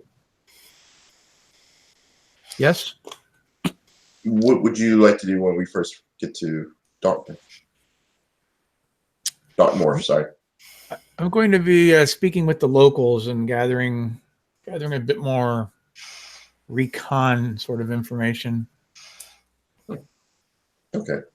So it seems like we all have our idea what we want to do, and I think the first thing we do is make sure we establish a base where we're going to be staying and make sure all that stuff is there, and that's what we're mean. The barrister did say we would have lodgings at the manor house itself. Right, that's what I'm saying. We should make sure we establish our lodgings there before we go off to do what we have to do. Perhaps they'll have an office they could set aside for us to pool our research in. You would also note that your train is meant to arrive in the evening, so. Excellent. I don't suspect a lot of danger here, not like the last one, but I would suggest that we all come armed. Of course. Of course you would. You're trying to buy a machine gun. If I could bring it with me, I would. Okay. So I guess I'm going to continue eating. Yep. Yeah, the food's lovely. Tiramisu for dessert. Okay. Like 1,000 layers. Well, all excellent stuff. So unless there's anything else, I guess we could just go through that and really good wine. Everybody drink wine. Indeed. Yep. All right. What's the Constitution save on that, Merrick? Just kidding. Yeah, I was like, oh. Yeah. Well, everybody can do it, but you need an extreme success. I knew he was evil. And just like that, Oscar Bennett became the proprietor of Hudson. He wins. Yeah, no, you guys have a great time. Good food. And as you drink, fall, good service. As the darkness closes in, you just hear me chanting, Cthulhu Vatagen! I know. I don't believe in any of that. Don't believe in any of that horse shit. Little does he know that Reuben has a contract with No to take care of anyone that killed him. That's fine. All right. I know when my Dark Master arrives, he'll eat the cultists like me first. Okay. Let the rest of you suffer slowly. I stole that from a song. I think I froze up. After dinner's over and we're ready to leave, I will go up to Oscar and shake his hand and thank him properly for the dinner. Of course. All right. You're already been well received in the theater. Look forward to hiring you on a more permanent basis, of course. We will. Just let me know. Indeed. Excellent. So your train leaves the following morning from Paddington Station. Paddington, that's what I was trying to remember. You will have to change trains several times before you reach your final destination, not least of which because the tracks are of different gauges. But from your comfortable seats, you have a breathtaking view of the English countryside as it sweeps past your windows, obscured now and again by clouds of steam from the train's engine. The endless gray expanse of London suburbs is replaced by the sun-dappled green of fields and meadows. As the day wears on, the landscape takes on a more somber cast as the train rattles up steepening gradients, entering the bare, windswept hills and boggy moorland of Dartmoor. Have any of you guys ever seen the Hound of the Baskervilles? Mm-hmm. Yes. Many years ago. Several versions. That's Dartmoor. The investigators catch glimpses of a lonely countryside, empty save for gnarled trees twisted by the wind, with bleak outcroppings of granite gray against the heather, and occasional small villages. Stops become less and less frequent, the train becoming emptier with each isolated station that it passes through. It is dusk before the small town of Princetown is reached. This is the highest railway station in England at 1,427 feet above sea level, and the line terminates here. Once you and your luggage are deposited on the station platform, the train shrieks and slowly chugs off back towards civilization. You are left standing amidst the clouds of steam and smoke generated by the locomotive's departure. Wonderful. I imagine you probably would have done a little bit of looking into Princetown before you departed, or maybe you read something about it in at the train station or something. Princetown is a small community of a few hundred people, so named because it was built on land donated by the Prince of Wales. It is dominated by the nearby Dartmoor prison, originally built to hold Napoleonic prisoners of war, but now confining about 1,000 inmates, all serving long sentences. Some people consider it the hardest prison in Victorian England. There is a single hotel called the Duchy. There is a pub called the Prince of Wales, and a few shops selling basic supplies. There is a single-track road called Bargrove Lane, which leads to the village of Bargrove, but it is several miles away. Only 2 trains up and down the Princetown line each day, but this is still a novelty to the locals as the train line was only completed 7 years ago. The station itself is staffed by a single man who comes out to greet you. He's in his 60s, seems rather taciturn, and not very impressed by any of you as he shuffles out to examine your tickets. He does not offer to help with your luggage, nor does he look strong enough to do so. After checking your tickets, he turns and starts to walk back towards his office. Get out of the cold winter chill. So, where are we supposed to meet this lady? How are we supposed to get to the manor house? Are you asking him? Well, I'm asking our group here. Okay, cool. He keeps walking then to his office. Excuse me, sir. What? How do we get to the manor house? What is it called? Ellingham House? Bargrove Hall. Bargrove Hall. We are expected. Bargrove Hall. You have to take the lane. Leads through the village. Several miles journey. Good luck. He turns around. And is there a carriage for hire anywhere? He shrugs. And quickly opens the door. You can almost feel the warmth pouring out of the office even from this far away as he scurries back into it and closes the door. Rude. I take a look outside. Step outside and take a look. Is there a carriage? Well, you are outside. You're standing on the train station. Oh. There is not. Yeah. There are no carriages pulled up. This is a desolate little station. And there's no one from the end of a line. There's no one from the manor to come and meet us. There is no one here at the moment. No.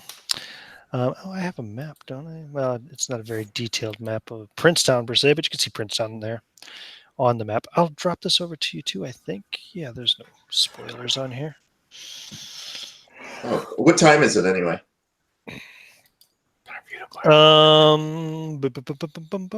It's dusk, so That said, dusk doesn't have to be that late in the winter in this part of the world. It could easily be. Oh, geez, actually, you're coming up on the winter solstice. Yeah, It's probably 5 o'clock. between 4 or 5 o'clock in the evening. It's getting dark. So should we get lodgings in town, do you think? Oh, we got to get to the town. I knock on the door. Sir. Sir. Sir. The door opens and you see the man there holding a cup of hot tea. What do you want? We need to find a way to get to either the town or Bargrove. Do you have a telegraph or something? Yeah. How far are we from the town? Less than a mile that way. We can probably go a mile.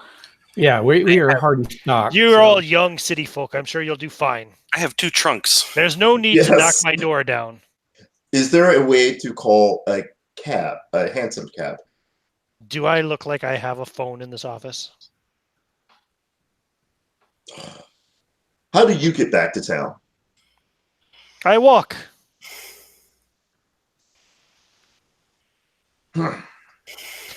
Thank you. Good night. Clunk. Closes the door.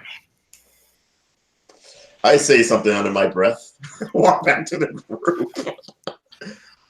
I say, well, I do say the people of Dartmoor is not exactly what I consider pleasant. I would expect a better reception from, what do they call it, the gentry as well? From I someone. hope everything's all right with her ladyship. Indeed. Well, You could walk to Bargrove in an hour, he shouts from behind the closed door.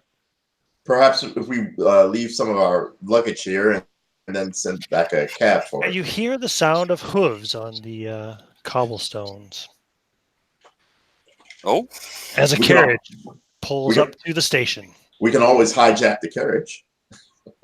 all right. I A whip out my- driver, just double check here.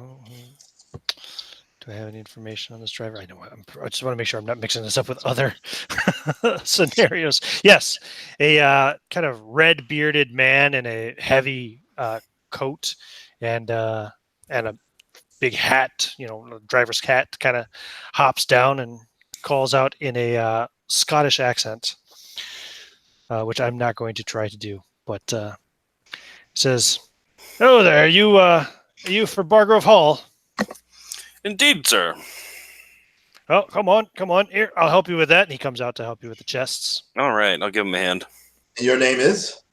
Mackenzie, sir. Mackenzie. I am the Ellingham's coachman. And who sent you? Lady Ellingham, of course. Good. I'm to take you to Bargrove Hall, where I'm told you will be staying. Good. Indeed. Thank goodness. There's no way I was going to try and haul 2 chests worth of luggage all the way there. Yes, indeed, sir. No, we wouldn't expect you to do such. Sorry, I was a bit delayed. I wish I should have been here 5 minutes ago, but... Oh, it's all right. I had worried, though, that something might have befallen whoever was sent. 1,000 pardons, sir. 1,000 pardons. No need. Let me help with that. Ugh! Yeah, I'll give him a hand. My lord, what is in here? Rocks? Oh, that's where I keep my body. What? I like to haul it around with me. He loads it up on the carriage anyway and says, well, don't ask, don't tell, I guess. And he pulls out a flask and takes a hearty sip. We all have our own ways of dealing with loneliness. And he looked at him. He offers to help Mrs. Morrow up into the carriage. Oh, thank you so much.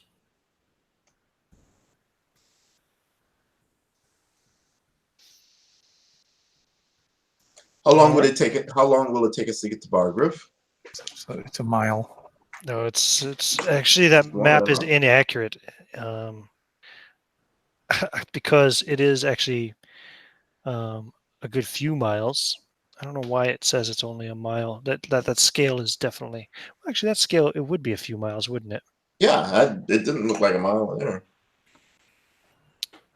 Yeah, I don't trust that scale anyway, but yeah, it's a few miles. So driving though, I mean, it'll take like half an hour. Actually, it might even actually say in here how long it takes. Let me double check here. I'm on the wrong page now because I scrolled down to the staff section to find out about the driver, Mr. McKenzie. 23 and a half minutes. Soon there come the sounds of hooves and wheels on gravel. The coach, drawn by 2 white horses, pulls up in front of the station. Once everyone is seated, the coach rattles away. The ride takes some 20 bone-shaking minutes, during which you may look out across the valley, bathed in the gentle glow of dusk, as you ascend the hill upon which Bargrove Hall stands, overlooking the village. You did not, as you look at the map, you can see you did not have to pass through the village to get to the hall. There's a turnoff before the village. Light spills down the steps from the open door of the manor, and the butler, Howard, and the housekeeper, Mrs. Beddoes, stand ready to welcome the guests. And let me find a little description on them. I do wish they'd keep all this stuff in one area so that you didn't have to keep flipping back and forth. So the butler, did he not even warrant? Oh yeah, here he is. He's tall, stooping, silver-haired. Looks, obviously quite old. He greets you and introduces himself as Mr. Howard, but says, as guests of the lady, you may simply refer to me as Howard. And this is Mrs. Beddoes. He gestures to the woman beside him. She is plump and red-cheeked. A bit of a stern expression on her face. And he refers to her as the housekeeper.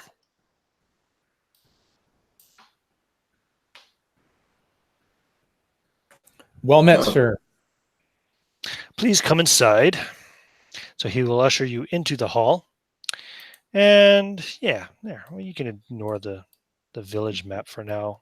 It's there for future reference, but I'll drop you this map into the chat in a bit too as well. There's Bargrove Hall. Gotta hope there's no spoilers on there. I don't think there are. No. Zombie? What? Oh, shoot, the zombie garden. I forgot about that. Yeah. I'll drop that to you guys in a little bit when we take our bio break because we're going to do that shortly. But I just wanted to get you into the house. Mrs. Beddoes and Howard will show you to your rooms upstairs where there are steaming ewers of hot water awaiting.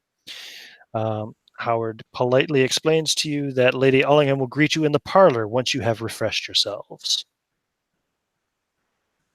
And I think that's a good point for us to take Bio a break. Mm-hmm. Very good. What time are we going until? Less than 2 hours, I would say. Probably about another hour and a half, something like that. Is that okay? Mm-hmm. Yeah. Okay. Maybe 2 hours max, but definitely not more than that because I have a second game going. So, right. I will turn off my camera and I will turn it back on once the game resumes. Hopefully, if I don't forget.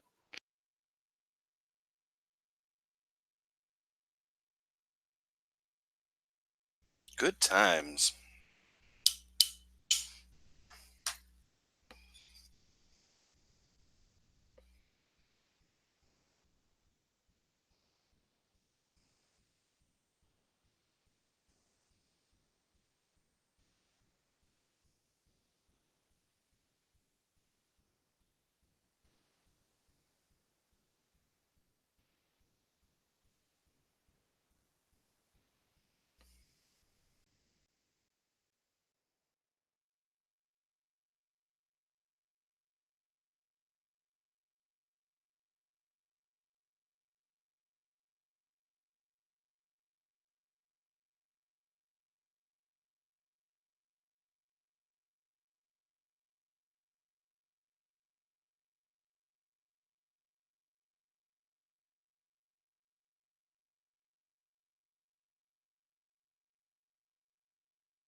All right.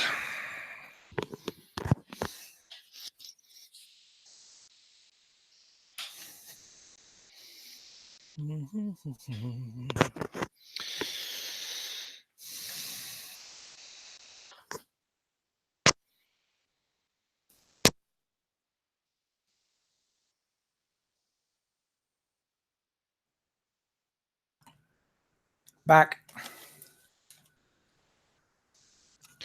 Welcome back.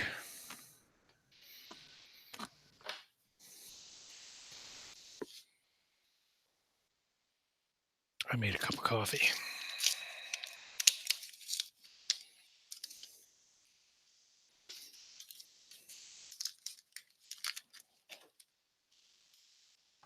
You hear welcome back Cotter in the background. You do? I'm back. I'm back. Indeed. Okay. Welcome back, Jill.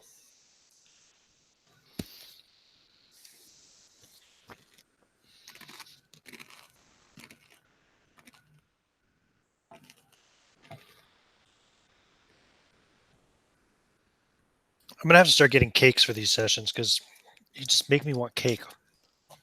I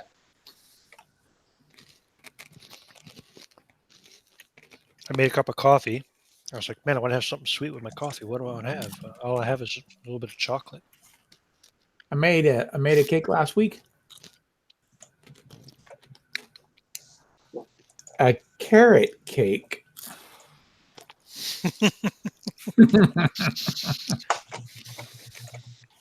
Well, the cake I have today is Petrich Farms cake you get from the supermarket because I didn't have time to get something really nice. So that and Jelly Bellies.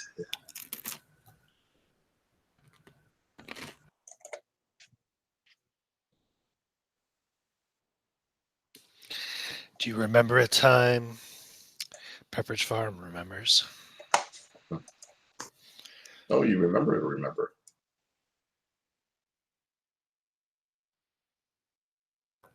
I've never had a Pepperidge Farm cake. It's better than nothing. I can't remember a time when I didn't bake or cook, so I just make a cake. Big one over here would be Mr. Kipling's. I think it's That sounds so UK, though. I mean, it is very British, yeah. It's about as British as I think I've heard today. Very British, but Mr. Kipling's makes good cake. Nah, I wouldn't think so. What sort of flavors could we expect? I am back. Well, I don't buy too many of them, but the one I would always get would be the lemon cake with the lemon frosting. Mm. When I make lemon cake, I use I do a lemon cake, and then I do a layer of cream cheese, and then a layer of blueberry.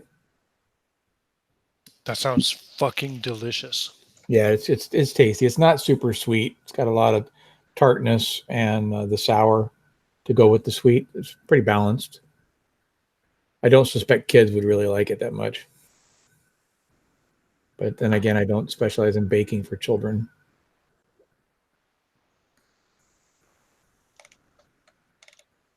I do make killer pancakes, though. Kids do like that. Yes, indeed. I have a trick. Ooh. I whip up the egg whites before I add them to the batter. Add a lot of air to them and fold them in. And they usually double size. So my pancakes are usually like 1.5 inches high.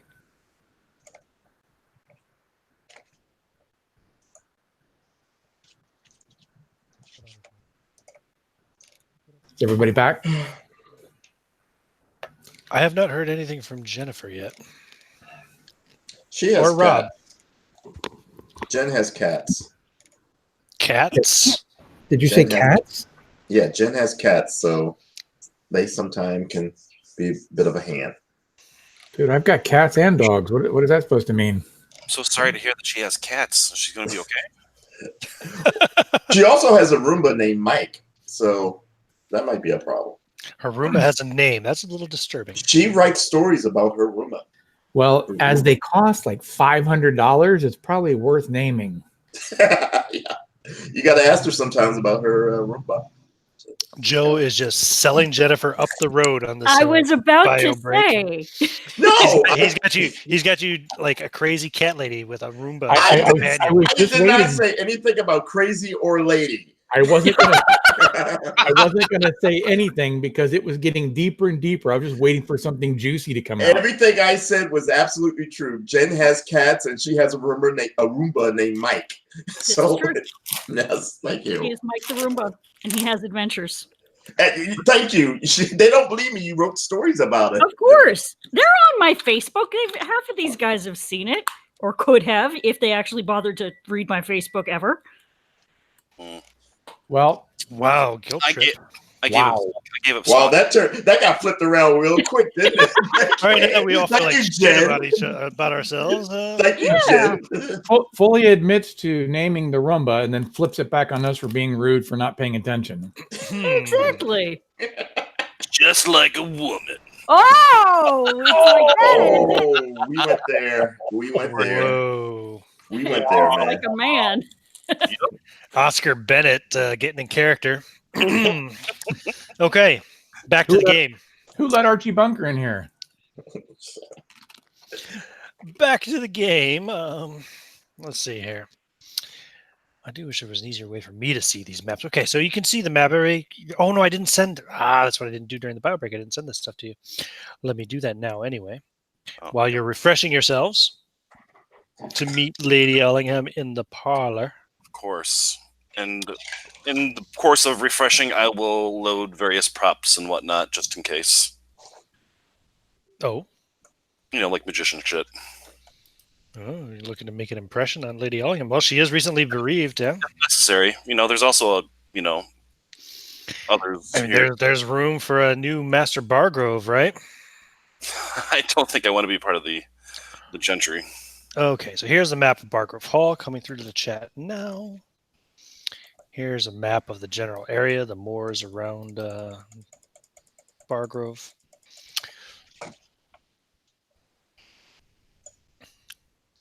And what the hell, I'm just going to nip it in the bud now so I don't have to worry about it later. I'm sending you a map of the village as well. You haven't been there yet, but you will. Okay? You will. So there you go. Some useful maps all in the Facebook chat. Now, right, the reason I was looking at this was I wanted to see guest rooms. I believe, number 22 are spare bedrooms, right? So there are 1, 2, 3. There are 4 spare bedrooms. One of which is definitely much larger. 2 of which are pretty small. 2 of which are definitely single occupant. Oh my God, watch it, cat. You can see those kind of on the east wing. The somewhat east wing of the house there. First floor, by the way, is upstairs. This is England. And then there are two of the rooms are larger, of course, the ones that are kind of facing the front of the house, or the northern front of the house. Particularly the one in the northwest corner of the house. But all but one of the spare bedrooms does have a fireplace, I think. Maybe actually it looks like no, there is a little fireplace. Oh, they all have fireplaces. Okay, cool. So you won't freeze. So who wants to bed together? Probably in the northwest bedroom, which is right beside the nanny's room.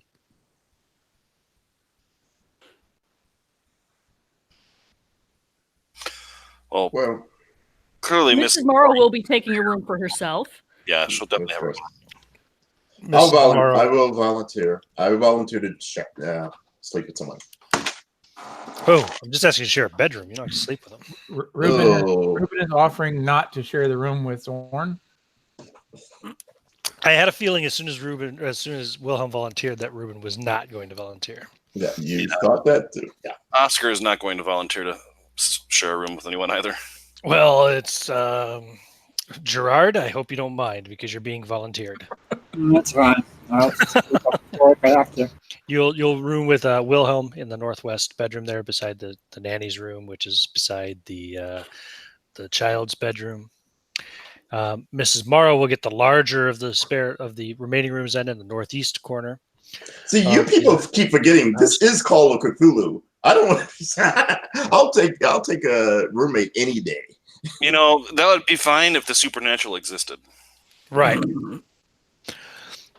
And then the two smaller rooms, of course, one will go to Oscar, and one will go to Reuben. One of those is right beside the master bedroom, of course, which is where Lady Ellingham sleeps. So, it even has a connecting door. Oh my goodness. Reuben is a consoling sort of guy. Mm-hmm. Who's taking that one? That'll be Reuben for sure. Okay. Well, I haven't seen the lady in question yet, so I can't really say. You want to fight over it? No. Okay. Fair enough. Let's see the map no, here. kitty, you cannot have my chocolate bar. Okay. So let's see here. Where's the master bedroom? Is what? 18 in the kind of southeast corner. Let's see here. And 22 are the spare bedrooms, right? Yep. So Reuben is in that one. Mrs. Morrow is in the one at the end of the hall. Yep, and you're at the other one there that is next to the bathroom. Okay. One of the bathrooms. There are two bathrooms, one each across the hall from each other. All right. Mm-hmm.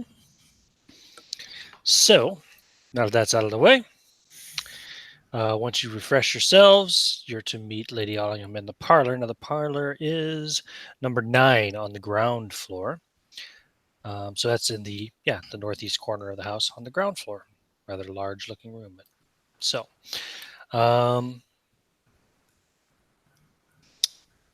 let's just see here. Yes, I do have descriptions of the room. So the parlor, this large room, it's where Lady Ellingham spends much of her time. Overstuffed chairs drawn up around the fireplace. At this time of year, a fire is kept burning constantly. High, narrow windows are available to let in what weak sunlight comes this time of the year, although it's past that time now. The parlor is decorated with a variety of paintings of family members, dead and living, as well as trophies, small statues, and other objets d'art. A large canvas of the late Sir William, its frame draped with black crepe, hangs in pride of place over the mantelpiece.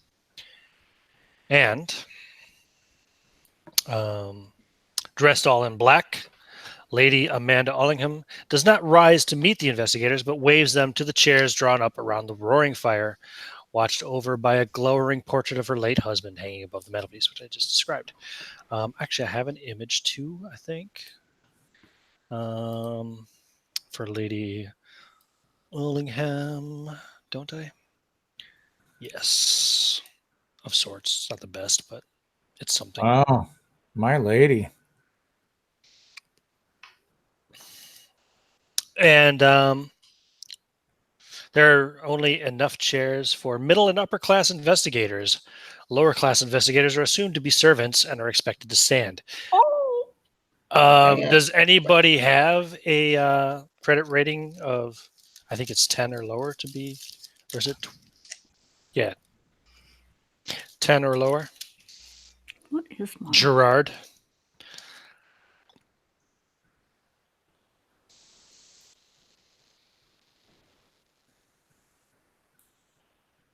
Gerard is muted. I think Gerard would be the only one. Oh, you Yeah, know. he's got a 9. He's fine. No, Yep. So he's not offered a chair. he's a servant. But a loyal and a good servant that is appreciated. Thank you, sir. Tell me there's a child there. She's not here at the moment. Oh, good. I thought she was a ghost. She faded into the wall. No. They have a daughter. That was mentioned before. While the wind off the moors moans about the eaves of the manor house, Lady Amanda will explain her predicament.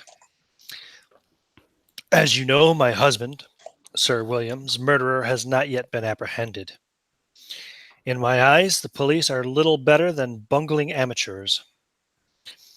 This is why I have brought you here, to help me catch the criminal who so foully slew my beloved William. Not until his killer has been hung can I know rest, gentlemen, nor, I fear, can my husband's tortured soul do so. For you see, since his murder a little over a week ago, strange events have been occurring here at Bargrove Hall. Doors and windows, which were firmly barred at night, are found wide open the next morning. Objects rearranged, furniture shifted, in some cases even moved from room to room. No prowlers have been observed, despite servants sitting up all night in the hope of apprehending any perpetrators. I believe that this is the spirit, the restless spirit of my dear late husband, haunting the manor, unable to pass on to the other side until his murderer is brought to justice.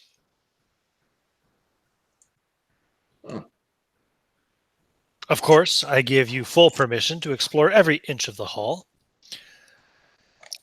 And I have already informed the servants of this. The coachman, Mackenzie, and his carriage are at your disposal. I do not expect you, of course, to begin straight away. It is evening after all. No doubt you are tired after your long journey. Howard, please pour our guests a glass of sherry.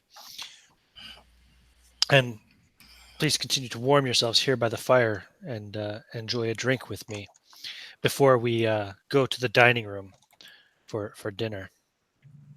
It is with deepest condolences we make your greeting, madam. After dinner, maybe ask you some questions, madame. Why wait until after dinner? Oh, well, I thought maybe you were tired, but we can start asking questions now. We generally do these interviews to give us a better idea of the situation. Of course, anything that will help. Did your husband say anything to you the last time, just before his mishap, such as he worried about someone watching him or any concerns whatsoever? No, I don't believe so. I don't recall him mentioning anything, anyone that he had been quarreling with. Have you noticed any strangers in the village or in the surrounding areas? Well, let me see here. Go ahead and give me a psychology roll. All of you can roll it since you're all present. Psychology Lady Ellingham is relatively short and almost painfully thin. Her face is lined with grief, her lips pursed. She even has some bags under her eyes, which may be why you assumed she was tired. Her long blonde hair is tied back in a severe bun. Whoa! Holy shit! I made it. Oct 6 on the site. Oct 6 on 10. Wow, put a check mark next to that skill. You can finally try to improve it after this. I did not expect to make that. Which skill were you asking us for? Sorry. Psychology. It's my favorite skill in at least. I don't think I've ever made that roll. 55. I did not make it. I did not make it. Okay. Well, anyone who succeeded, obviously Wilhelm at least, will notice that she is under great stress. And she looks to be close to breaking down. When you mentioned the village, anyway, a look of hatred passes over her face. She says, "No doubt, I believe that whoever did kill my husband must reside in the village. I refuse to go there anymore, unless accompanied by at least 3 of my burliest serving men for protection, for I fear that I will be their next victim." Why do you say that? Well, because they are the commoners and he was the lord. Who else would murder a man of such esteem? Has anyone made threats to you directly? And she kind of looks suspiciously over at Gerard as she mentions this. Has anyone threaten you directly, my lady? Well, no, not directly, but I can feel it. It's just like a sixth sense, if you will, whenever I'm there. Someone's watching me, waiting. Lady, while we spend these next few days investigating and inquiring, perhaps it would be most prudent for you and your child to leave, visit relatives, get out of the immediate area, separate yourself from this grief. Absolutely not. We will stay here and maintain the hall until the justice has been done. Very well, then. You asked if my husband had any enemies, and I said there wasn't anyone in particular who he had quarreled with. However, I can tell you that he was rather unpopular with the people of Bargrove because of his modern ways. Modern ways? Can you elaborate? Well, yes. As soon as I find the page, I can. You see, he was modernizing the tenants' farms. He had evicted people who were behind on rent, was basically cleaning things up around here. In doing so, of course, he broke many old traditions, but they were not his, and he was unconcerned. He hired some men from another district to tear down a standing stone in a field that he wished to plow. No locals would carry out the task. Why? I believe that the people of the village were offended by this fact that he would hire these outsiders to do the job. Where is the stone located? That is a darn good question. I'll tell you in a second. Hope if I open the right That one. by Hobbs Field, it looks like. Yes, the stone was in a field called Hobbs Field. Hops. Hobbs Field, about a mile northwest of the village. Interesting. And two more questions, and then I will leave you for my companions. Do you know if any Romano people reside in the area, or gypsies, as you may call them? There is a group of them that come through from time to time. Do you know where they camp out at? Wherever they wish. They are homeless, drifters, if you will. Wherever they can pitch their tents and park their wagons is where they usually stay. Not in the village, though. The villagers won't have them. Not in Princetown either. The constables run them out whenever they try. Have you seen any recently, like in the last few weeks? No. Okay. And my last question, my lady, for now, is you mentioned spirits of your dear departed husband. Can you give me any examples that you've noticed other than has he tried to contact you directly? Well, I haven't received any messages directly from him that I'm aware of yet. Nothing that I've been able to pick up on, but perhaps as time passes and as this continues, perhaps I will eventually learn how to properly receive his communications. I'm sure he must be trying. Of course. Well, if you would mind, does anyone else have questions for the lady? No, I would not seek to trouble her at this hour. Alice?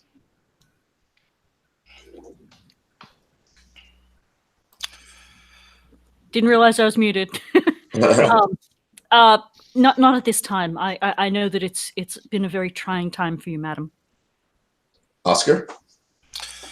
Milady, has anyone seen the spirit that is moving through the house? No, not yet, although it is my understanding that such apparitions are rare. And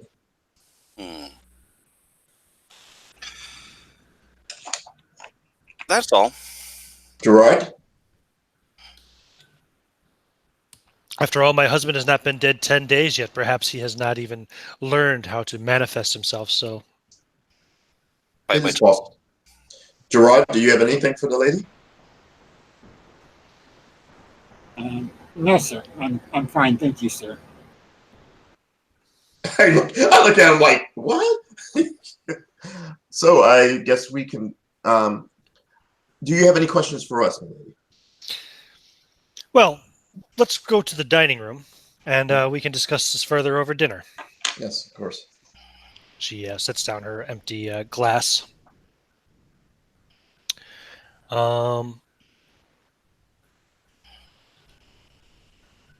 Right. So where's the dinner thing here? Oh, I'm in the wrong section.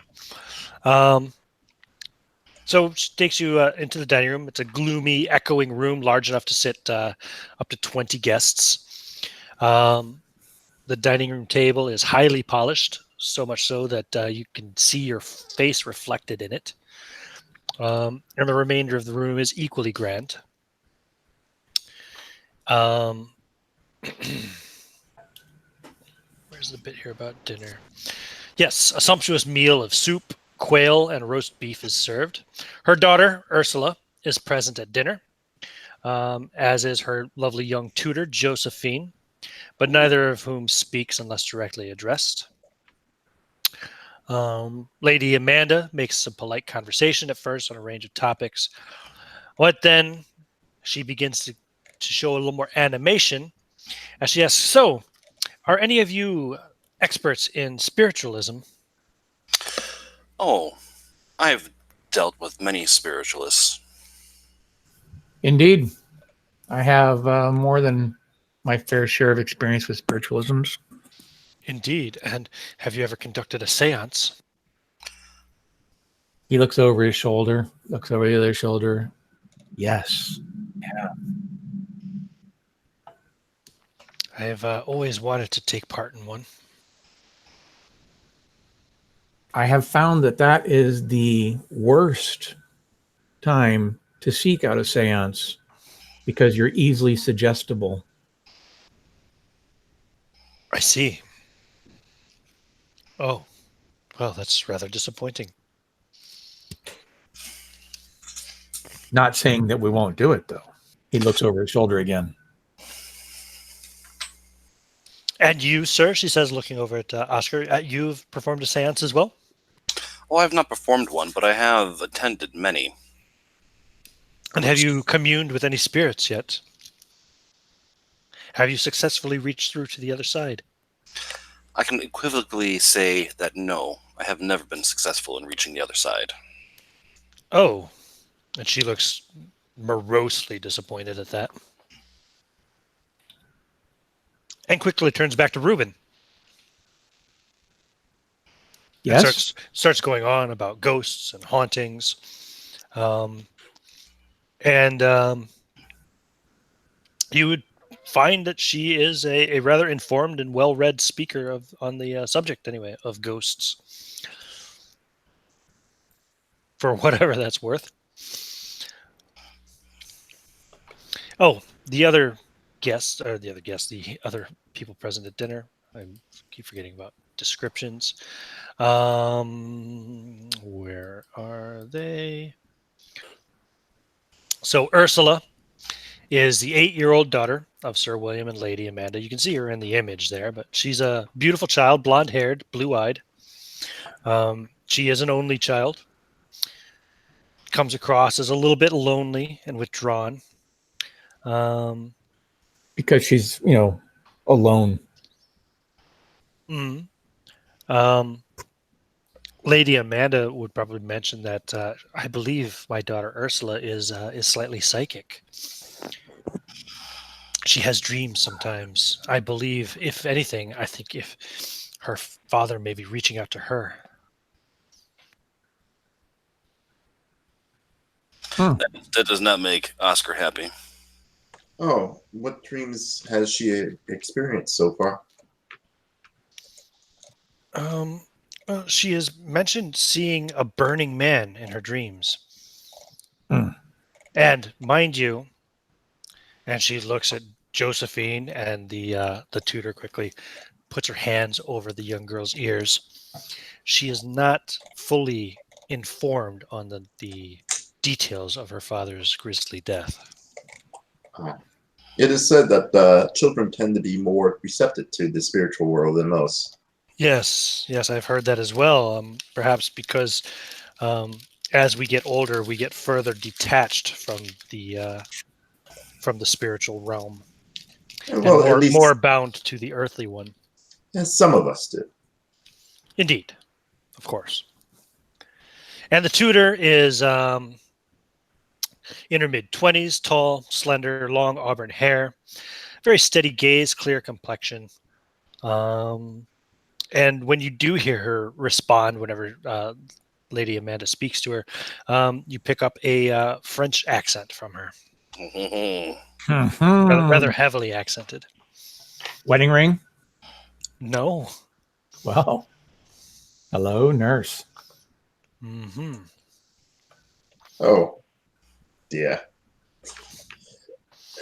There are other servants around too, male and female, who do cleaning, serving meals. A lot of them working away in the kitchens and stuff. Well, Madame, have you noticed? I looked to the nanny. Did you notice any unusual sightings in the house? And she demurely says, "Well, actually, hold on. What is your credit rating, Wilhelm?" 55. 57 now. Okay. Oof. Yeah. Well, She remember, says, we got a boost. We got a boost last time. yeah, that's No, right. that's good. She says, "Oh, no, master, I have not." My name is Wilhelm, not Master. Of course, Mr. Wilhelm. And how long have you been with the family?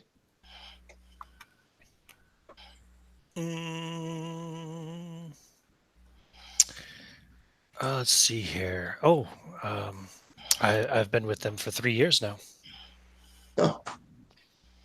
Did you notice anything unusual last week prior to the unfortunate event? No, sir. No, sir. Although since then, of course, I have noticed what Lady Ellingham has already told you, with the furniture moving and doors and windows being open with no explanation.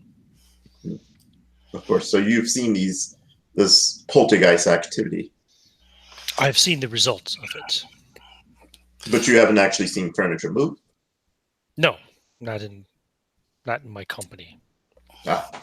The more this talk has to be like clearly about this being an actual thing, the more Oscar frowns.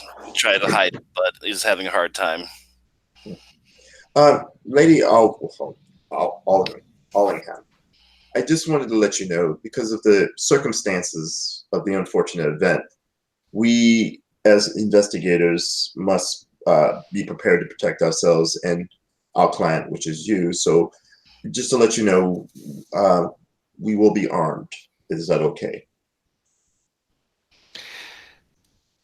Well, I assume you're all well trained with those weapons. I have no problem with it as long as you please keep them away from my daughter, of course. Of course, we will take all discretion when around the child.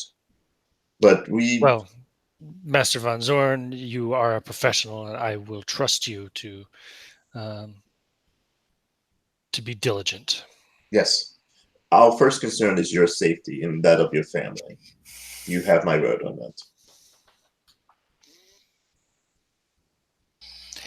After dessert, I will have Howard show you around the house, so you can know where all the rooms are, and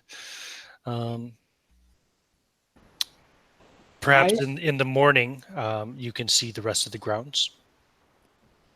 I did not follow them into the dining room. No, you are actually in the kitchen. Right. Sorry, I forgot to mention that part. You're eating in the kitchen with the servants. I did that. I was going to do that on purpose and talk to the help use my charm, which is a 75. So in the kitchen, okay, you're going to see all the other servants.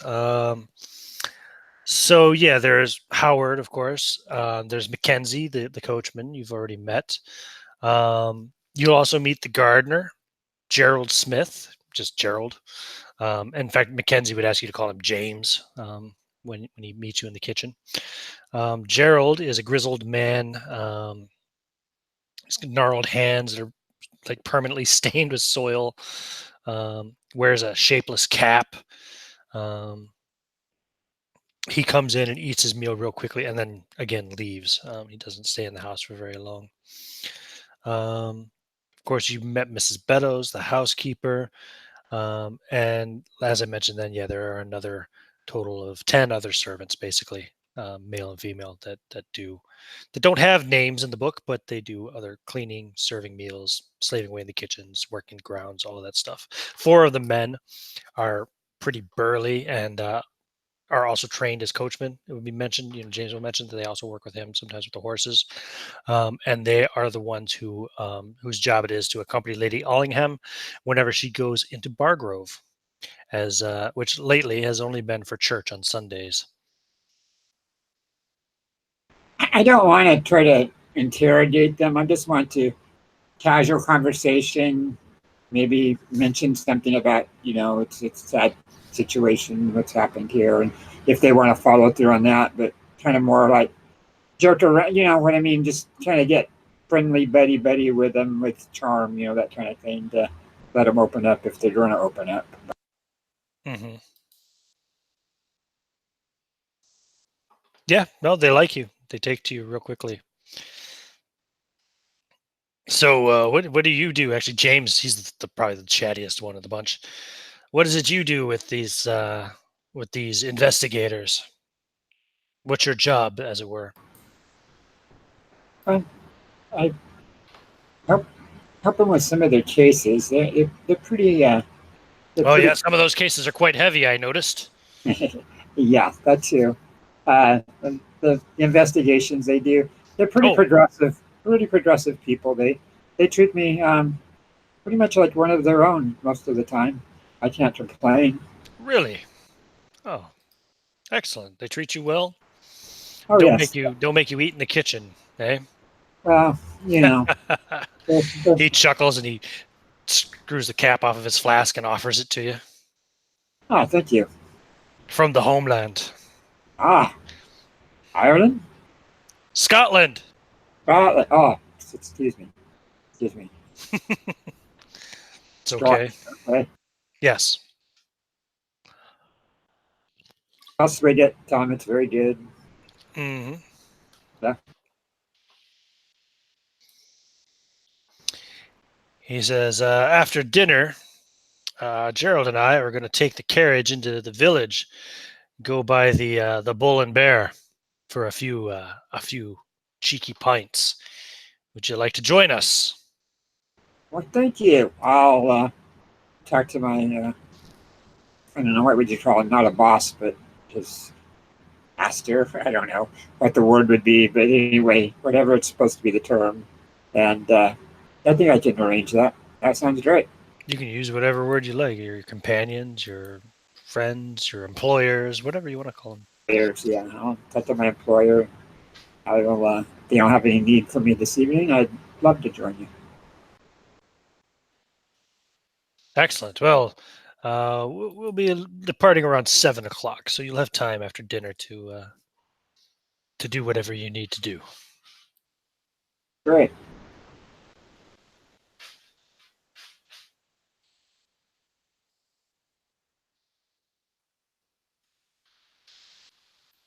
Okay. Very cool.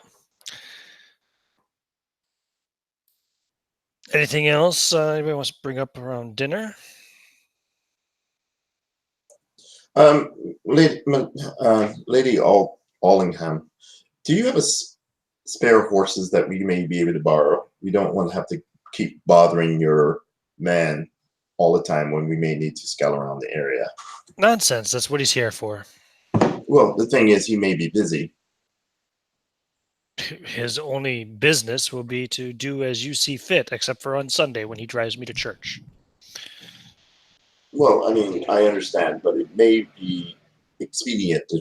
Seeing as it is currently Thursday, well, you have some time. Of course.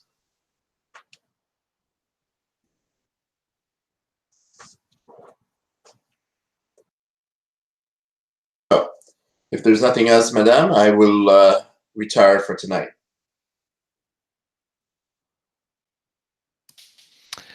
Yes, well, very well. Let me see here. Where's the... Yes, retiring for the evening is a good plan. You're free to amuse yourselves as you see fit, but I'm sure an early night will be attractive to you as well after your long journey. However, do not forget that Howard will be available to give you the tour of the house here shortly after they clean the table. Sure. Clear the table, I should say. Clean. That would be excellent. Yes, I would like a nice tour. Mm-hmm. The lay of the land. All right. And also, my lady, if you see any more of the poltergeist activity or any strangeness, feel free to contact us day or night, no matter what time. Of course. I am paying you after all. She smiles. Of course. And very well, may I say. Very well. And she excuses herself, and Josephine takes Ursula as well. And they leave. The servants quickly clear the table. When she stands, of course, stand and give her a polite bow as she leaves. She smiles and nods. Okay. So, do we all have our plans of attack for tomorrow? Yes, I plan to check this manor over top to bottom. Good. And Reuben? He is, hold on. Make sure I wasn't. He is going to come up for tomorrow, correct? Yes. Just trying to get our plans together. Yeah, he's going to do as he said. He's going to go into the immediate village and collect information. Perhaps he'll take Gerard with him. Okay. And Alice?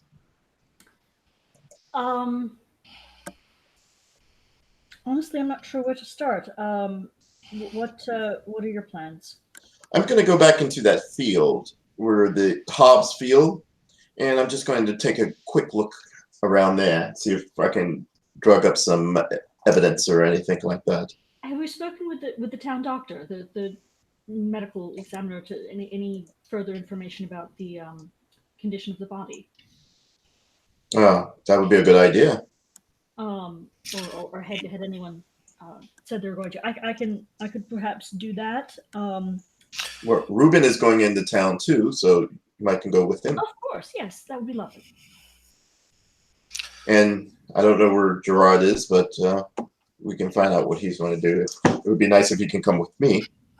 Someone should also speak with the police regarding the investigation. Well, sir, you have the silver tongue, I dare say. Of course. I'll be happy to speak with them. Okay. So we have a plan of attack. I say that while we don't see any immediate danger, please be on your toes and try to travel in pairs. Remember Welsh. Indeed. Indeed, remember Wales will be a battle cry for years. Yeah, that was bad. That was a bad one. that was bad. So I guess we're gonna wait until the guy shows us around the house. GM. Ian. What time is it right now? Yep. Ian. Let's see here. Oh, am I muted? Can you not hear me? I can hear you. No, I didn't hear you at first. Yeah. Okay. So by this time you get out here, had dinner and everything, it's probably 6 o'clock as it clears the table. It's an early dinner, but it's wintertime and it's cold. The sun sets at 4 p.m. So, and in fact, it's just beginning to lash rain outside, and you can hear shrieking winds picking up as a bit of a typical winter storm begins to hit around Bargrove Hall. It's not cold enough to snow, just rain. Cold, nasty, hard rain. But Howard will come to you and say, "No, gentlemen, if you would like that tour, I'm Please. ready to show you around." Thank you. And of course, you could have joined them too by now, Gerard. Yeah. Okay. I'll, if there's any of the servants or the family with us when I meet back with them after they leave the dining room, It's I'll just say, the butler. just about them. I'll still to hold my position incognito or whatever. I'll look at them and say, if you have no further responsibilities for me this evening, I would like to request if I could go into town with a few gentlemen I met in the kitchen for recreation. I look at him strange. And Howard looks at you and says, "I would strongly advise against it, sirs. There is very little good that any of your servants can get up to into town. They'll merely come home drunk and be half useless the next day." And he gives a disdainful look towards Gerard as he says so.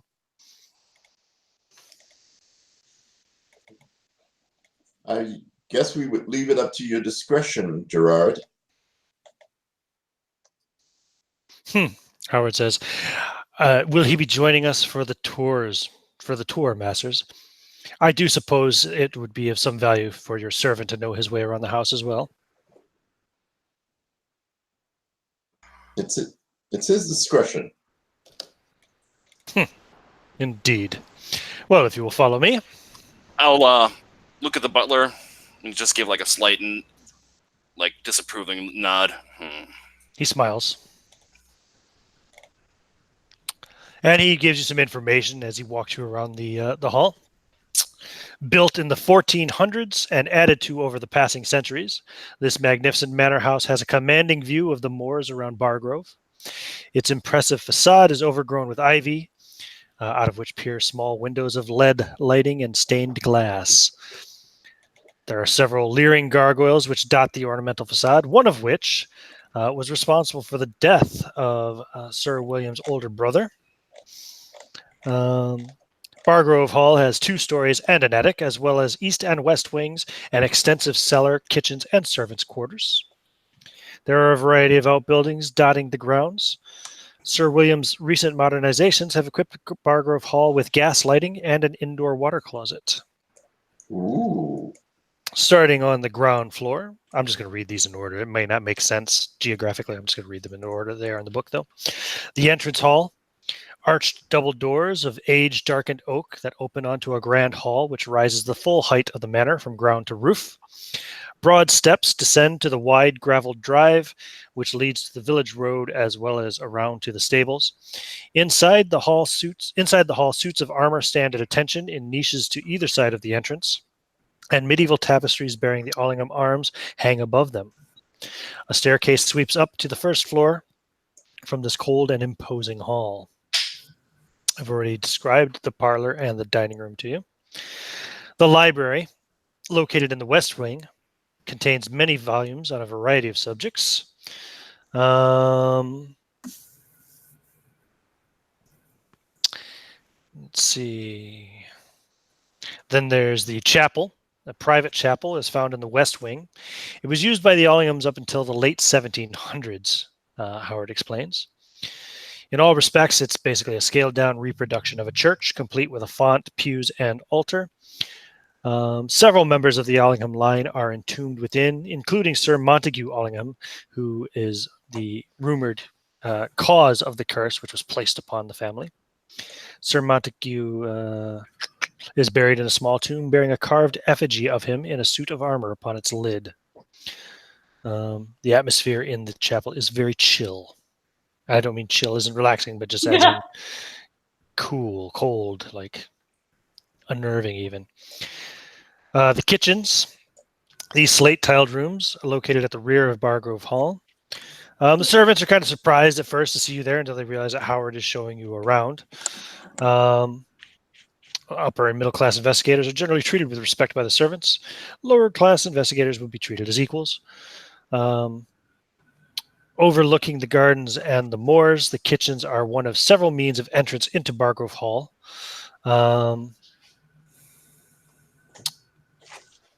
The kitchens also provide access to the extensive cellars below the manor, which are used for storage of firewood, oil, potatoes, and wine. Upstairs, most of the upstairs rooms are bedrooms, with the schoolroom nursery also found here, together with several bathrooms and the water closet. The further reaches of the hall, particularly the rooms in the east wing, are largely abandoned, however, not currently with you all here, I guess.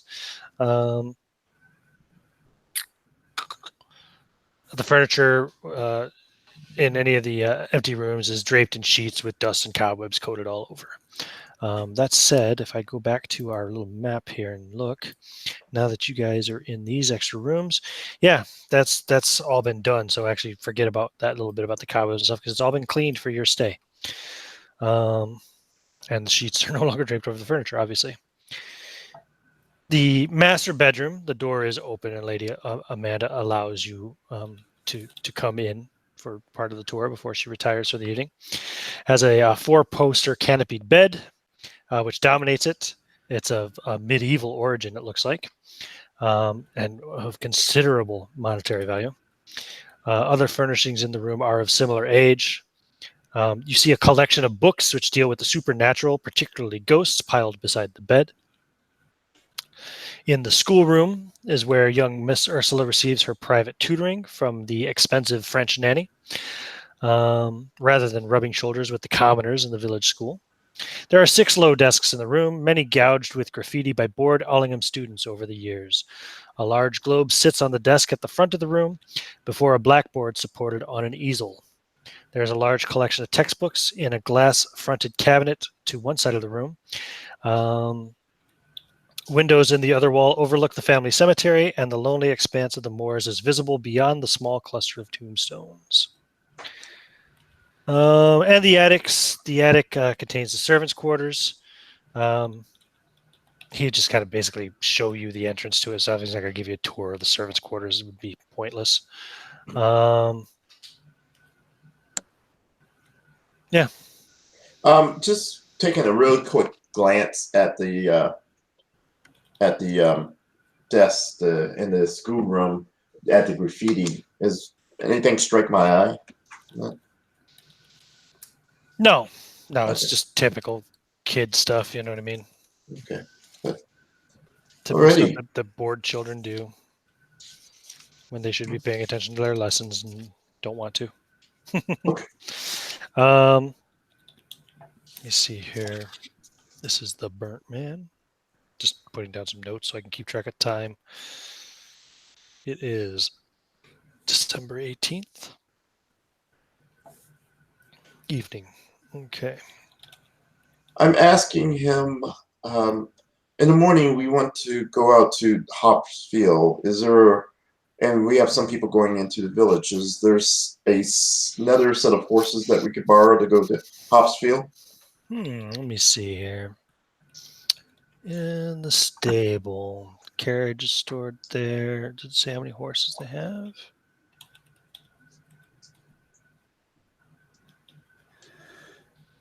Yes, they have 6 horses altogether.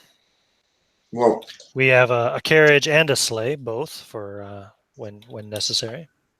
well, can we have 2 horses saddled up for tomorrow morning, plus the carriage to take Mrs. Morrow and Mr. Bennett to Mr. Bennett. I mean, Mr. Morrow, Mrs. Morrow, Ms. Morrow, and Reuben to the village, please. You'll need 2 horses saddled, you say. I hope the people who will be taking the horses are experienced riders. I was a cavalryman, sir. Very good, sir. And who else will be going with you? Oh, Gerard, of course. Indeed, he looks at your servant and curls his nose. And is he a skilled rider, sir? I just assumed he was. I look at Gerard.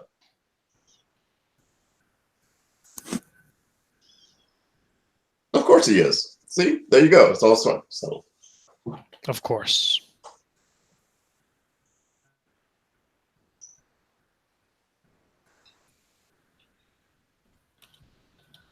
Well, I'm going to turn in for tonight. He has a look of confusion on his face because he's not a writer. Not a writer at all. Just assume everyone's a writer. Ruben's also looking confused because Gerard was going with him. Oh, he was? No. Was he? I didn't know that. Gerard was going with him to town, and then Miss Morrow got lumped into going with us into town, so it was the three of us. Oh, okay. I'm sorry. But isn't Mr. Bennett also going into town, or did I misunderstand? Indeed. Everybody's going to town. You're riding I all wanted by to yourself. Investigate the house first. And then he was going to talk to the police. I want to speak with the police. So you will be zorning by yourself. Yes. Want to be the first time. Well, in that case, we only need one horse. Very well, sir. I could walk behind you, Master, if you'd like me to. Oh, stop that! Joking. He looks at him. Oh, stop that!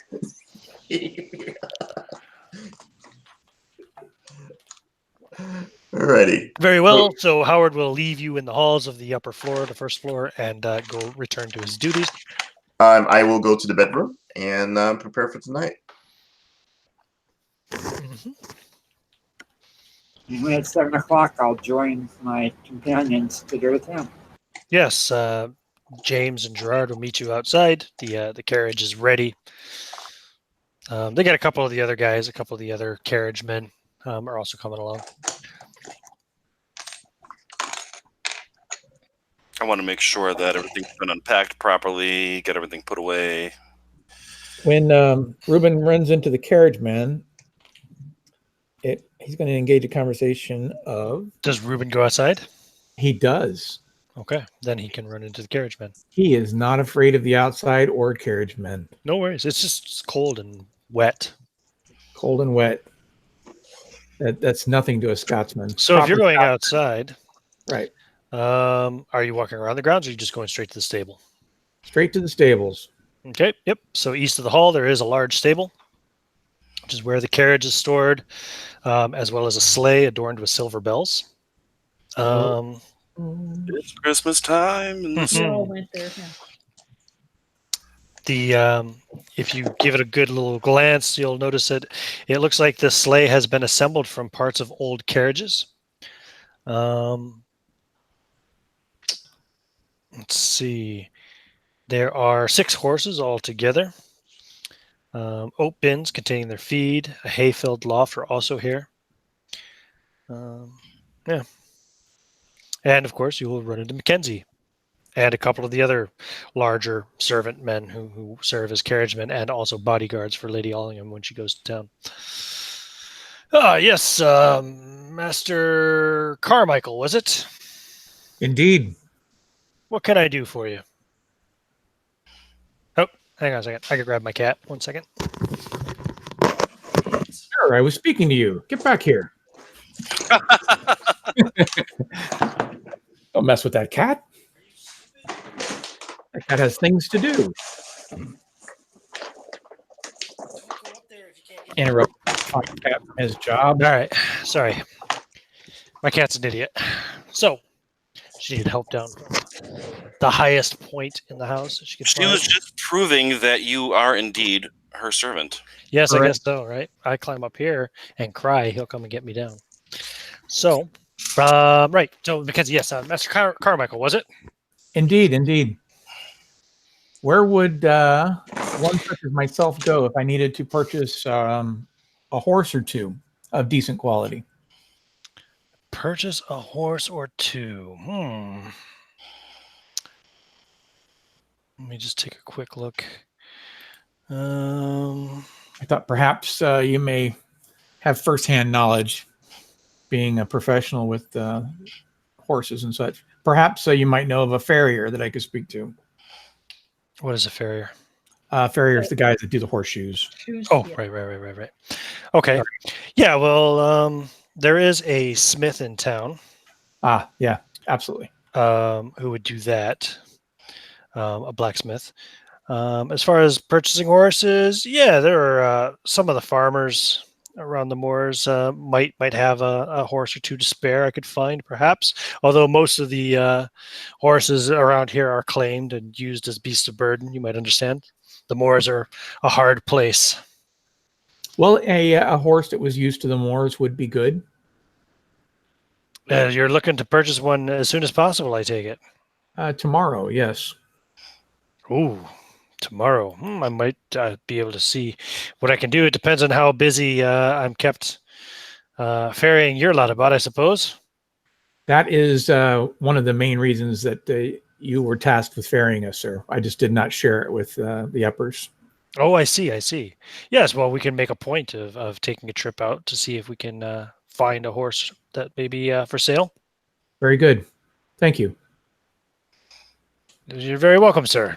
Anything else I can do for you? No, I'm good. I'm just going to meander about if that's okay. Of course. Please let me know if I could be of any service to you. He says, yes, certainly, sir. And he says, you're not a fan of whiskey, are you?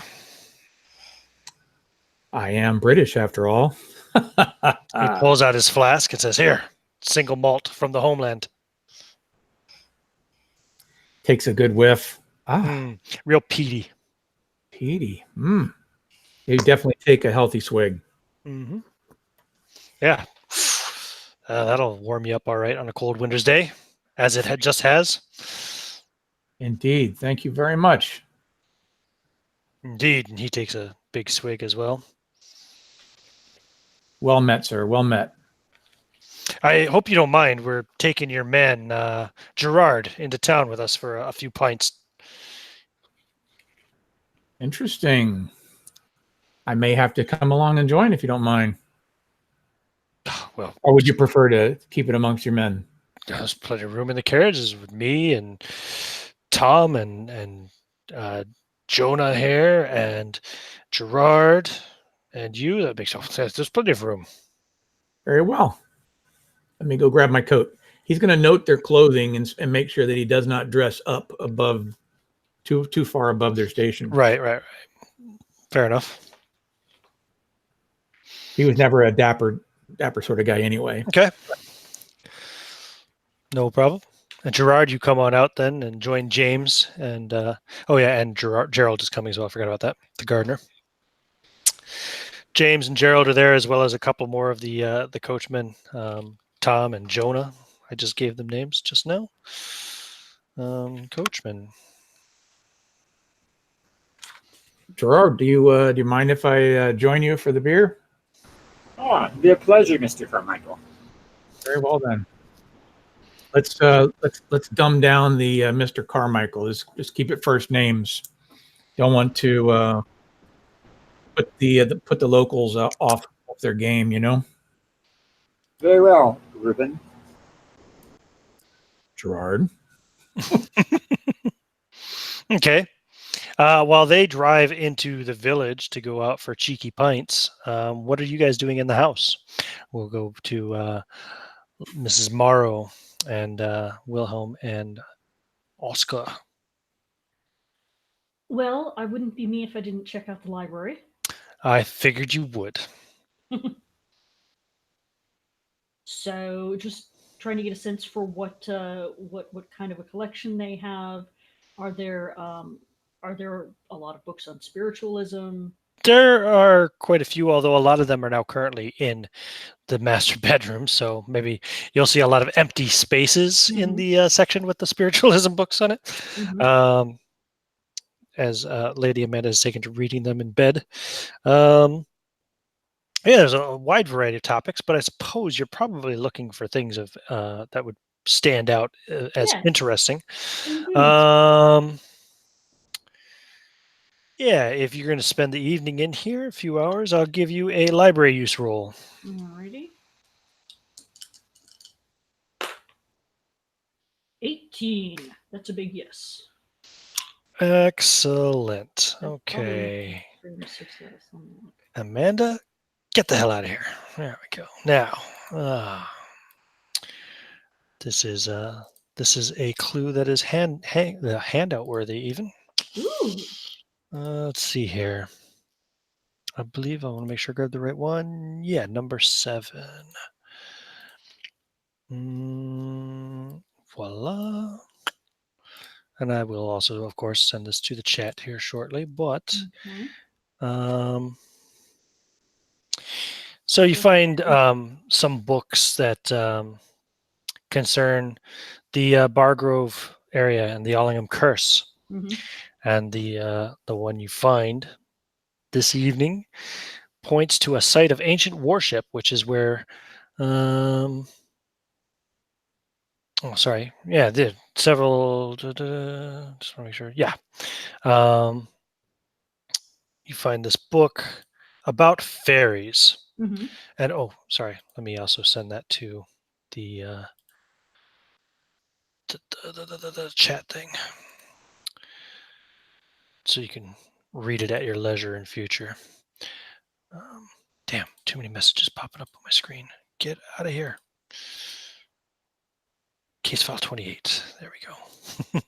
My messenger's hopping so fast I had to search again to find the group chat. There we go. So what you read here is also known as the Little People, the folk of Old Hollow Hills, the wee folk, and in Wales, the Tulleteg. You may recognize that word. I do. Fairies are claimed by some to be nature spirits and by others to be etheric elementals. Madame Blavatsky's Theosophical Society are of the latter belief and believe that fairies exist to absorb prana, psychic or spiritual energy, and distribute it to the physical world, thus sustaining the life of the earth. Others believe fairies to be angels who fought neither with Lucifer nor God in the war in heaven, and so fell, but only as far as the earth rather than to hell, or pagan souls condemned ever to wander the earth. Some scholars, supporters of Darwin's theory of evolution, claim that fairy tales are ancestral memories of our prehistory, battling other ancient tribes. A more modern view is that fairies are perhaps Christianized versions of pagan gods. Fairies are generally divided into high and low types, sometimes called the Seelie Court, beneficial and predisposed to kindness, or the Unseelie Court, cruel, twisted, and evil. Both are sensitive and easily offended, bestowing curses, ill luck, or even death upon those whom they dislike. Even the less malevolent fairies are mischievous, such as brownies, who inhabit houses and while the inhabitants are asleep carry out tasks left unfinished. All the brownie expects from this is a bowl of milk or cream each night. If insulted, perhaps by offering clothes for its small naked figure, or maltreated by lazy servants, the brownie may fly into a rage or depart forever. Angered brownies punch and pinch sleepers, throw things about, and wail and scream.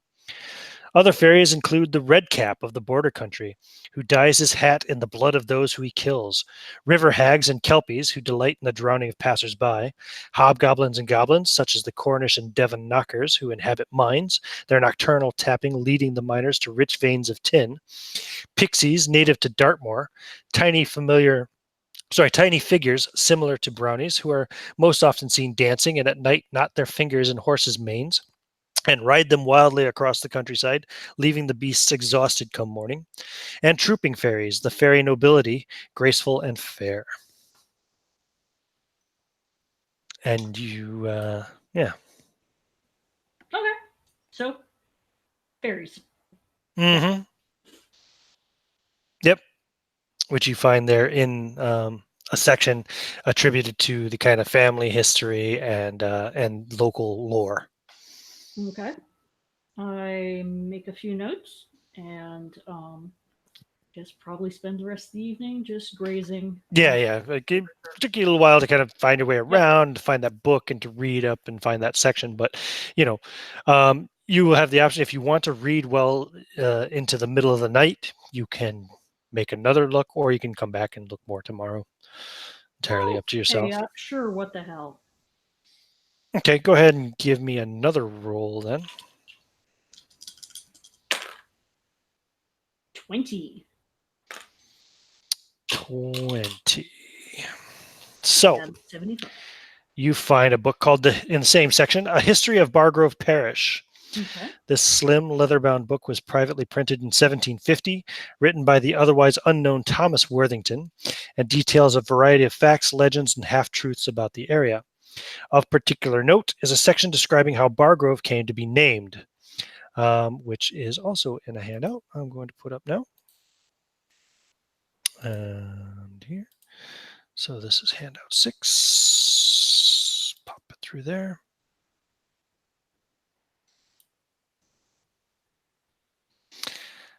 So, Dartmoor in Roman days.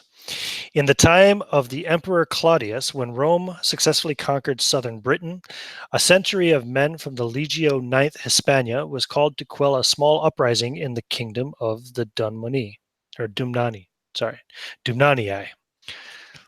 Traveling to what is today called Dartmoor, the legionaries discovered druid priests engaged in human sacrifice, a practice which was outlawed by Caesar within the burnt grove.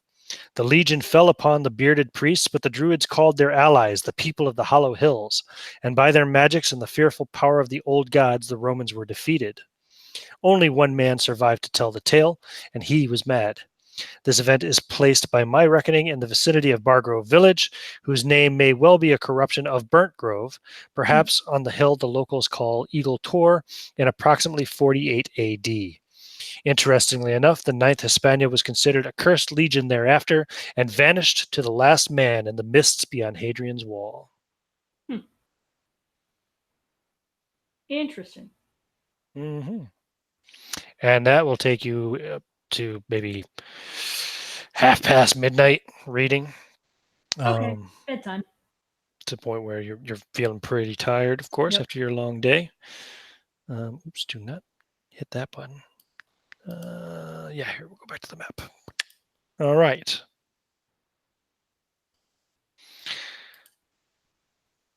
What about Wilhelm and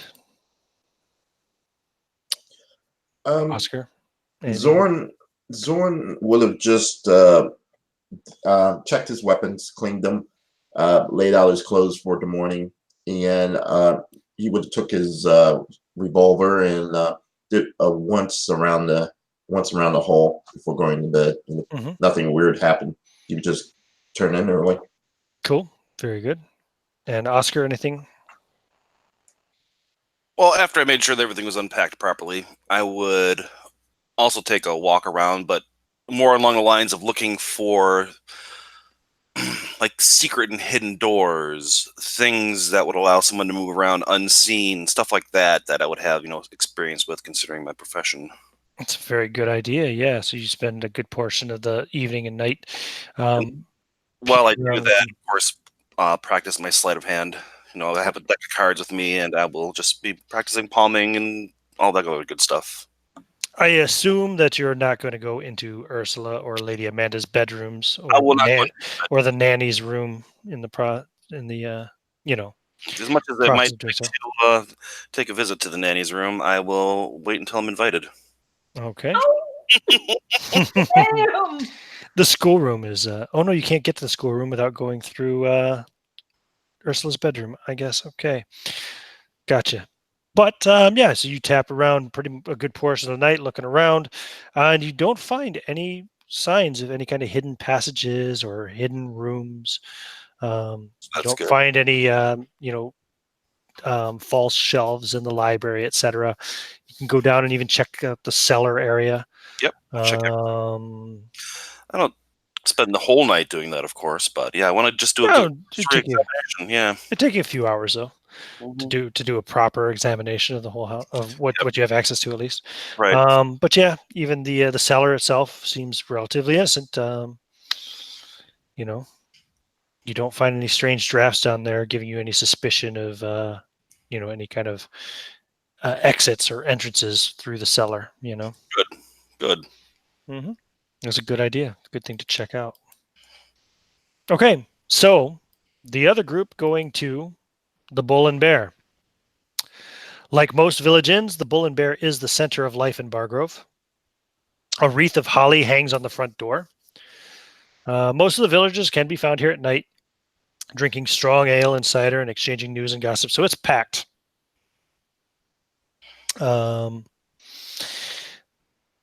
James Mackenzie will introduce you to the innkeeper. Peggy Ashburn, a stout, cheerful widower in her 40s. Her husband, he'll mention that died several years ago, crushed beneath a falling beer barrel.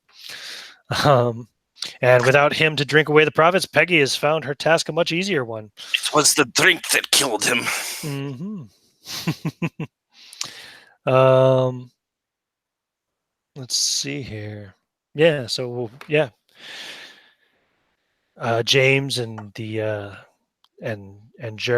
Gerald, sorry, not Gerard, Gerald and Gerard. God, I'm going to confuse myself here. Gerald and James and the two other coachmen take turns buying rounds, so you'll be easily 4 drinks in before you get a chance to buy anything. Anything you want to do while you're here, Gerard and Ruben?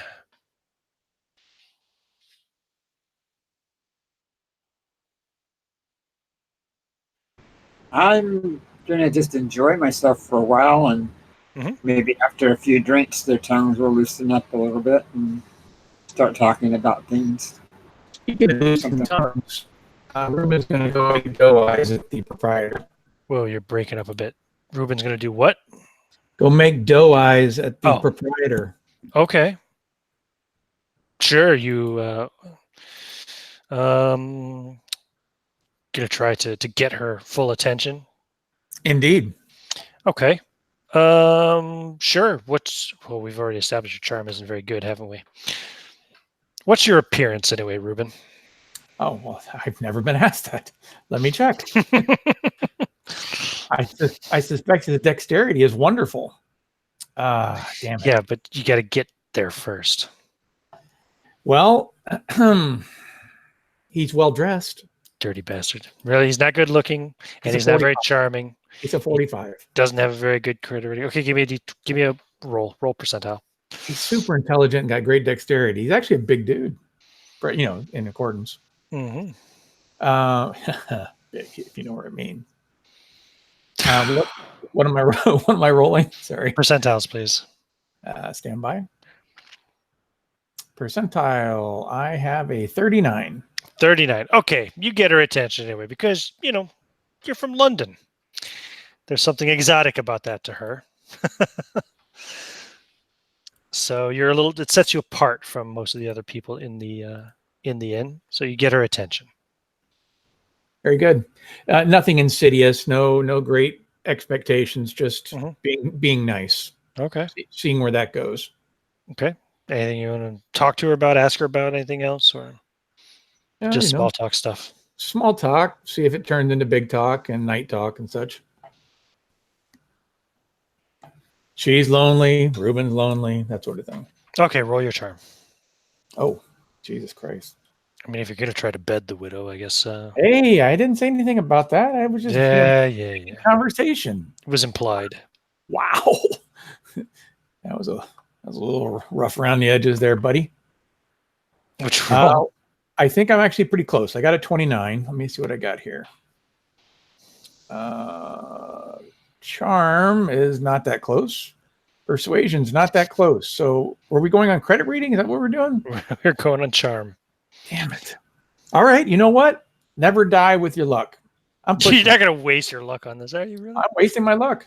Oh, you're going to push it or are you going to spend luck? Ooh. If you push it, that means you get to roll again. But if you fail, there's a consequence, which will be you will offend her. Wow. And in which case she's just going to really greatly dislike you. She might not throw you out of the bar right away, but you'll be just like dancing on ice, basically.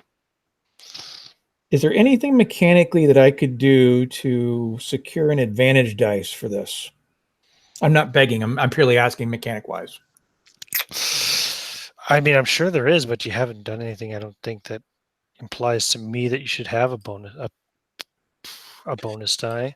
I know something. Your credit rating is poor. It's not poor. It's, Well, it's not great. It's probably lower than hers since she owns an inn. he does speak several languages that she has never even heard before. Mm-hmm. What were you thinking, Merrick? Be Oscar Bennett. Yeah, if you were like a rich, like good-looking stage magician, that'd be another story. Well, I can't have him anywhere near me. Or What language would you try to speak to her? Well, I've got my option of Chinese, Latin, and Egyptian, and Tibetan. None of which are really known to be quite romantic, but No, not really. Damn my education. All right, you know what? No, I mean she'll stay friendly with you, but I have never tried the pushing mechanic, so I am going to push it. What's the worst that could happen, right? 15, and I think that's still a fail. What's your charm? My charm, 15 on the nose. Ah, look at you. All right, all this not to offend a local. You lady. have won some of her affection. Fair enough. It's to the point where she starts giving you a few drinks on the house, and she joins you for a few drinks as well. Well, very good. No, it doesn't so much join you because she's working, but she'll have a few drinks with you anyway. Behind the bar. Very good. I'm going to let it go at that. We will fade to black. Yeah, no worries. Okay. Gerard, anything else while you're here? Talking to the locals at all, or just talking to the servants here? Small talk to begin with, and maybe if they ask why we're up here, I'll bring up that we're, an investigator that they were hired, and see if that, may loosen their tongue a little bit. I don't know. So what you will get from the villagers of Bargrove, they've all lived in the shadow of the moors their entire lives. And they're all very superstitious about them. And as you get talking about Sir William and his murder, you will learn that this superstition extends to Hobbs Field and the Standing Stone, which Sir William was, wanted taken down, and that's why none of the villagers would do the work. Sir William was not liked in the village very much, and his flouting of their beliefs was the final straw for many of them. Very few of them seemed to mourn his death at all. And quite a few of them become even sullen and uncommunicative if you ask about him. Everyone knows, everyone's heard about the Ellingham curse. They can all repeat the origin story about the gypsy boy who was caught trying to steal a horse and was whipped by the master Bargrove in around 1640 or whatever it was, whipped and died, and then the curse was laid on the family by the boy's mother, and most of them do blame the curse for his death, although more than one of them hints that he probably would not have died if he had left that standing stone alone. Interesting. Yeah, Rubens gets none of this. He's entertaining the lady. Yes, I know. So, is there people in this area that are still interested in the old ways, if you know what I mean? I've traveled myself before. Well, a lot of their superstitions kind of go back to that. Yeah, absolutely.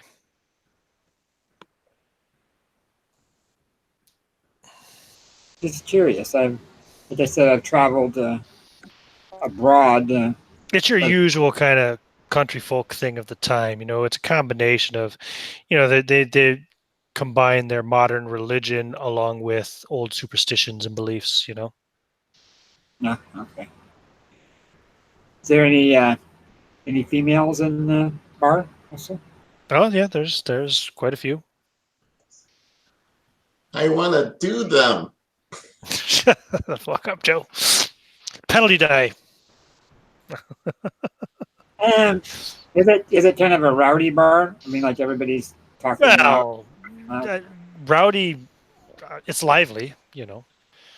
There's no trouble or anything. It's just country folk. This is the only place in town where most of them are. There's probably a couple hundred people jammed in here. Is it music? Is there any music going on? No, not currently. I'll pull out my violin and ask them would they mind if I played something for them. Oh, what was her name again? Pamela, was it? Peggy. Peggy was the owner, right? I was just say, oh, that's a great idea. Yes, please. I'll pick something. See, we're coming up on Christmas, so maybe not a real Christmassy song, but something to do with the wintry parts of Christmas. Mm-hmm. On those lines. You A know? beat like, like Jingle Bell Rock, or downbeat like What Child Is This? Like what kind of vibe you going for? Yeah. A gypsy dirge. Yeah, I could do that. Dirge. Yeah, that would be a good idea. Let's try that. I've been practicing that one. So yeah, let's try that one. I got some gypsies in the. It's a lively beat. So. Okay. I would like you to roll your musical performance, your instrument skill, with a penalty die because you are playing gypsy music, and they have kind of aversions to gypsies here. So anyone who does recognize it might be kind of put off by it, but I know you got a pretty high skill, so one penalty die hopefully won't wreck that. I rolled a 67, and I have a 79, I think it was, and that. Just roll one die for the penalty die. Okay, which die do I roll? A D10. So you rolled a 67. I rolled an 8. An 8. So your final roll is 87. Which is what, 8 points over your skill. You can spend 8 points of luck, or you can push it. And if you push it, I'll let you roll into a different gypsy song to try to get everybody feeling better. But if you fail, then they're going to boo you off and throw stuff at you. Speaking for the scholars of salt and pepper, I say push it. Push it real good. Yeah. Oh, Jesus Christ. Yeah, I'll push it. Every time you guys say push it, that song goes through my damn head. Now, okay, so roll another percentile. Okay, and I rolled a 73. Oh, and roll a penalty die, 1d10. 1d10, I rolled a 2. Okay, so 73 is your worst result. It's still a success. So you managed to go into a different gypsy tune. This one's more of like a dance number, and it gets people kind of up, and they start like dancing and clapping and shouting and whooping and Cool. And you managed to turn the crowd back. Whereas before they were a little turned off and kind of angry at you. Now they get into it. They just start dancing and forget about the fact that you're playing filthy gypsy music, which is actually probably really good music. It's just the fact that they have bad history in the area with, gypsy folk. So that's what you get for taking John's advice. They're filthy cultures themselves, so yeah. Okay. Very good.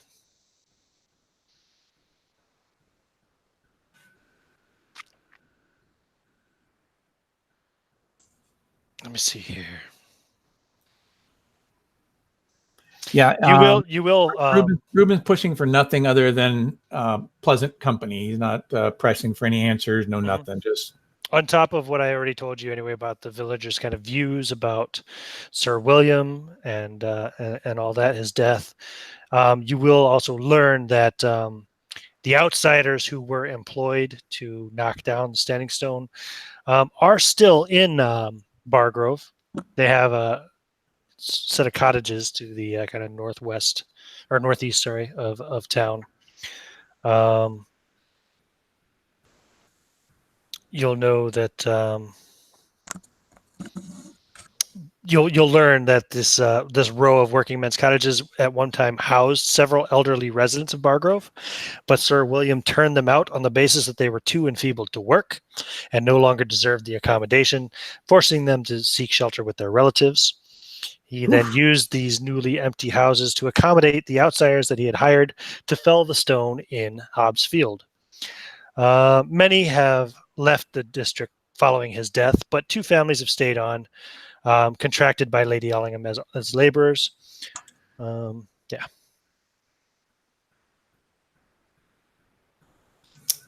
Oh, sounds like he deserved what he got.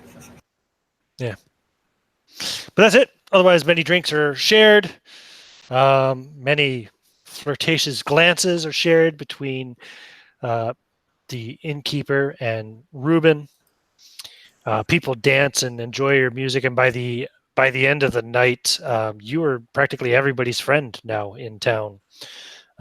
Gerard, you've won over the local folk, the village folk. James is delighted, and the other servants from the house too are wow, didn't know you were a master violinist, a master fiddler, I suppose they'd call you more so. Master, no, just a hobby, just a hobby. And let's see, Peggy, the innkeeper, will ask you, how long are you going to be in the area? That depends upon what my employers are involved in. And how Well, long usually the crowd thins out a lot earlier than this, but I've made a killing on drinks tonight. I'd be willing to pay you a fee if you would be willing to play every night while you're in town. If you could do it upon the condition that I'm not needed by my employers at that point in time. I tell you what, you any night you want to, you can come here and you can play from, say, 8 o'clock until midnight.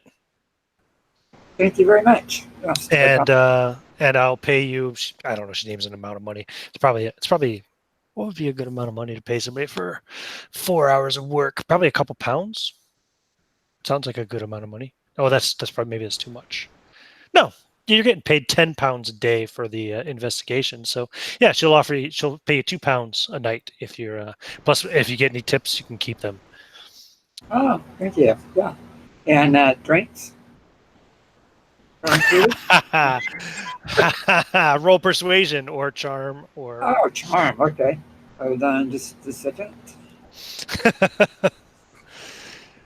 Look at that! You give an inch, Right? I told you he's like a sniper. He comes I in rolled with him. 60 and I have 70 something. I know it's over 75. Yes, of course. You have a Free drinks as well. 75 charm? Yeah, I put charm as way Oof. high. That's one of the things. He's I a wanted. performer. Yeah. Ah, well, good deal. Yeah, he's an entertainer. Very good. Give me another charm roll, by the way. No, 3 times might not be a charm. We'll see.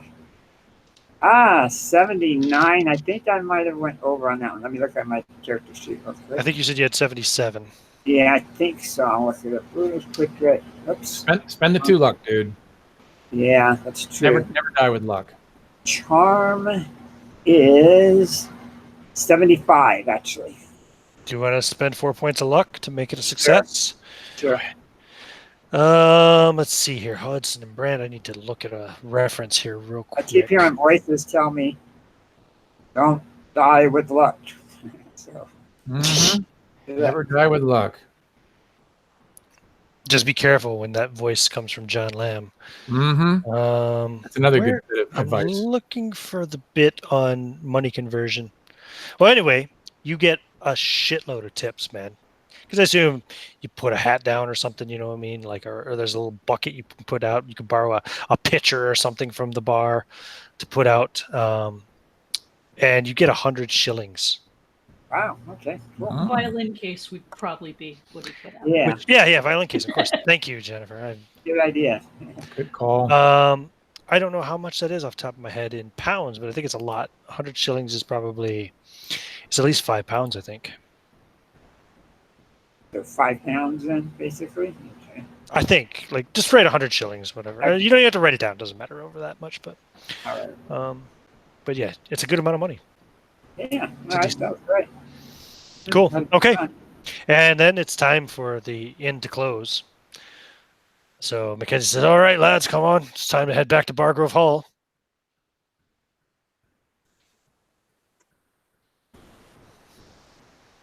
Is everybody clearing out? Yeah. You don't have to go home, but you can't stay here, which means you have to go home because nothing else is open in Bargrove. Right. Do you need any help closing up?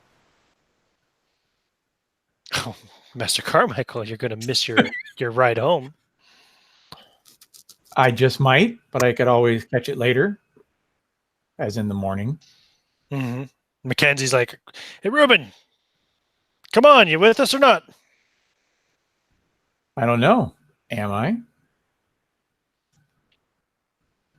She says, it's all right, James. He's going to stay here and help me close up.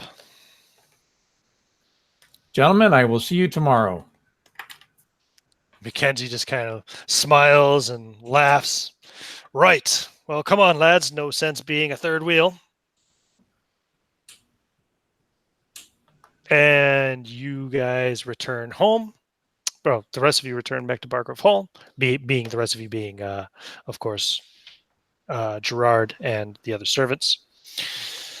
You guys get back there around the same time that Mrs. Morrow is finishing up reading in the library and getting ready to retire for the night, I presume. Quite tired. Mm-hmm.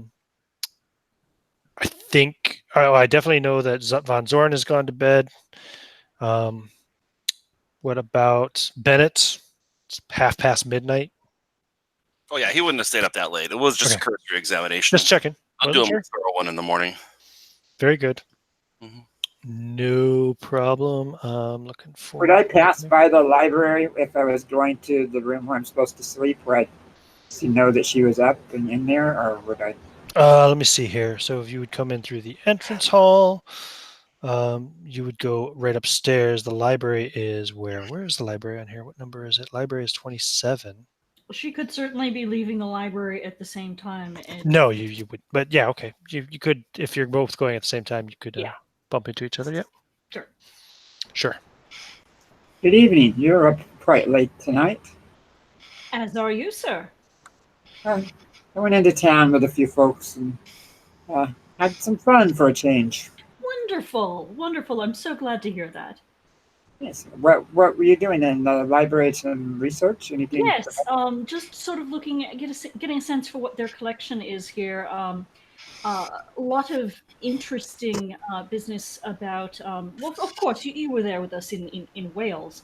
A lot of interesting literature regarding the fairies and the beliefs.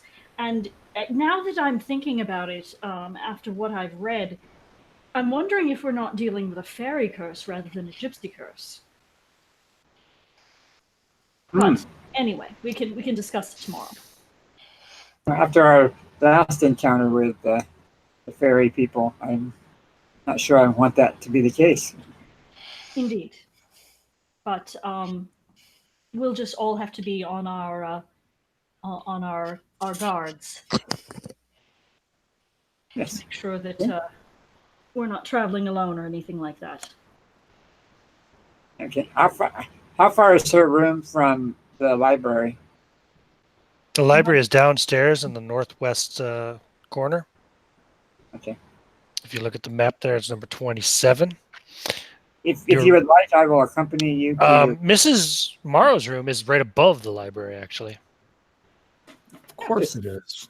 At this late hour, if you would like, I will accompany you to your door, and then I'll. Oh wait, no, I'm sorry. That's not Mrs. Morrow's room. That's the shared room. I think that's your room, right? Gerard. I apologize. Gerard and Wilhelm's room is above the library. Right. Okay. Oh, I'm fine. I'm just down the hall here. So, but thank you very much. I appreciate your kindness. Okay. You're welcome. Good night. Good night. And I'll have to sneak in and try to get into bed without waking up Zorn. Try to get in there and go to sleep without disturbing him. Okay.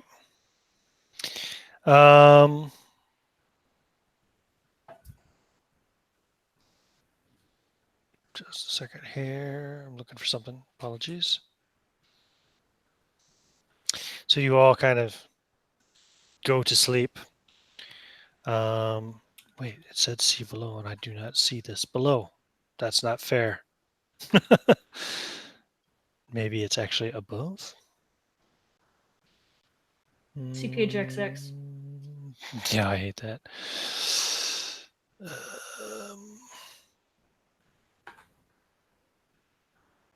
But that should not be a problem because this is an official copy. This is not a... It's so bizarre. I'm just trying to find...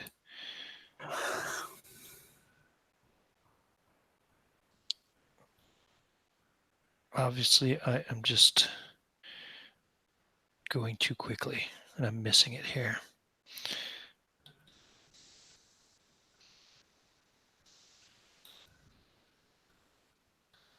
Ah, I see. It's not even in its own section, which is dumb. Okay, this is obviously a mistake. What? Cool. So, as you guys are sleeping at about a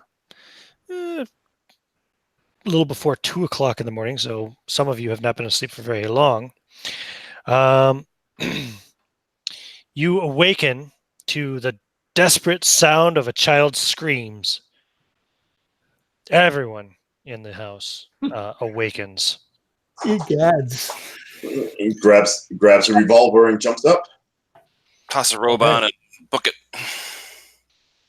Yeah, you're very close, Wilhelm, to Ursula's room. This is room 19 there. So the nanny and you would both arrive. Maybe the nanny might arrive just ahead of you. And Ursula is sitting up in the bed, screaming as Josephine runs over to her to try to comfort her and calm her down. And she stops screaming. She starts kind of hyperventilating a little bit. I saw him again, Josephine. I saw him, the burnt man. Where did you see him? There. He was standing over me. Okay. And Lady Amanda, who is standing at the door now, kind of walks up beside you as Josephine is comforting the girl and trying to calm her down, hugging her. And Lady Amanda says, "See, told you. You're safe. You'll be safe. It's William. You'll be safe." He's reaching out to her. If he was reaching out to her, why would he scare his own child? Did he say anything to you, the burnt man, Ursula? No, he just stood over me and then where did he go? Then he was gone, and I was sitting here screaming. And Josephine's like, don't worry. It was just a dream. It's just a bad dream. I checked the window. Okay, the window is locked. Check the fireplace. Yeah, there's still a small fire going there. Yeah, and I check under the bed. Okay. You see nothing. Was there closets in here or anything like that? Sure, of course there are. Check the closets. You can search the whole room. Yeah, it's fine. Yeah.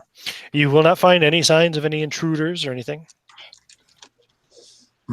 There are no fingerprints on the windows or anything. Well, maybe some on the inside of Ursula's, but. Do I smell anything like burnt or anything like so? No. I'll wait till the other investigators come. Yeah, everybody's there by now. I mean, unless they just decided to go back to bed. But anybody who came to investigate, including Howard and Mrs. Bellows. May I suggest a young girl sleep with her mother tonight, just to calm her nerves? Lady Amanda looks at you and says, yes, I think that would be a good idea. What do you think, Ursula? Would you like to sleep with Mommy tonight? Yeah, yes, Mommy, yes, please. Young lady, I assure you that Herr Zorn is on the job. You will be perfectly safe. Oh, thank you, Harzorn. Hey. Mommy, is that man's name really Hare? That's a silly name. As I said, you may not make it through the night. Sorry, child.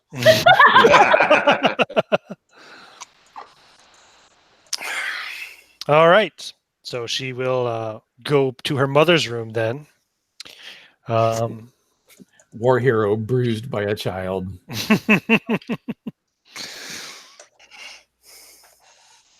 Okay. Interesting. Guess to go back to bed. Okay. The windows were shut in her room Yep, and locked. and locked. No other doors except to the playroom, right? To the schoolroom. Schoolroom. Yep. Oh, before I go, as I'm going back, I said, excuse me, Mademoiselle Josephine, did you hear anything other than the screaming? Please, just call me Josephine or Mademoiselle Ducray if you prefer. Josephine, did you hear anything other than the screaming? No, I woke to the screaming. Did you hear something? No, I did not either. She's been having these dreams. It seems to be getting worse ever since she lost her father. The poor child. Yes. Well, our investigation will start in earnest tomorrow morning. Anyway, I'm sure that your presence makes her feel much, much safer. Or at least Lady Amanda's. She reaches over and touches your arm and smiles. Of course. Of course.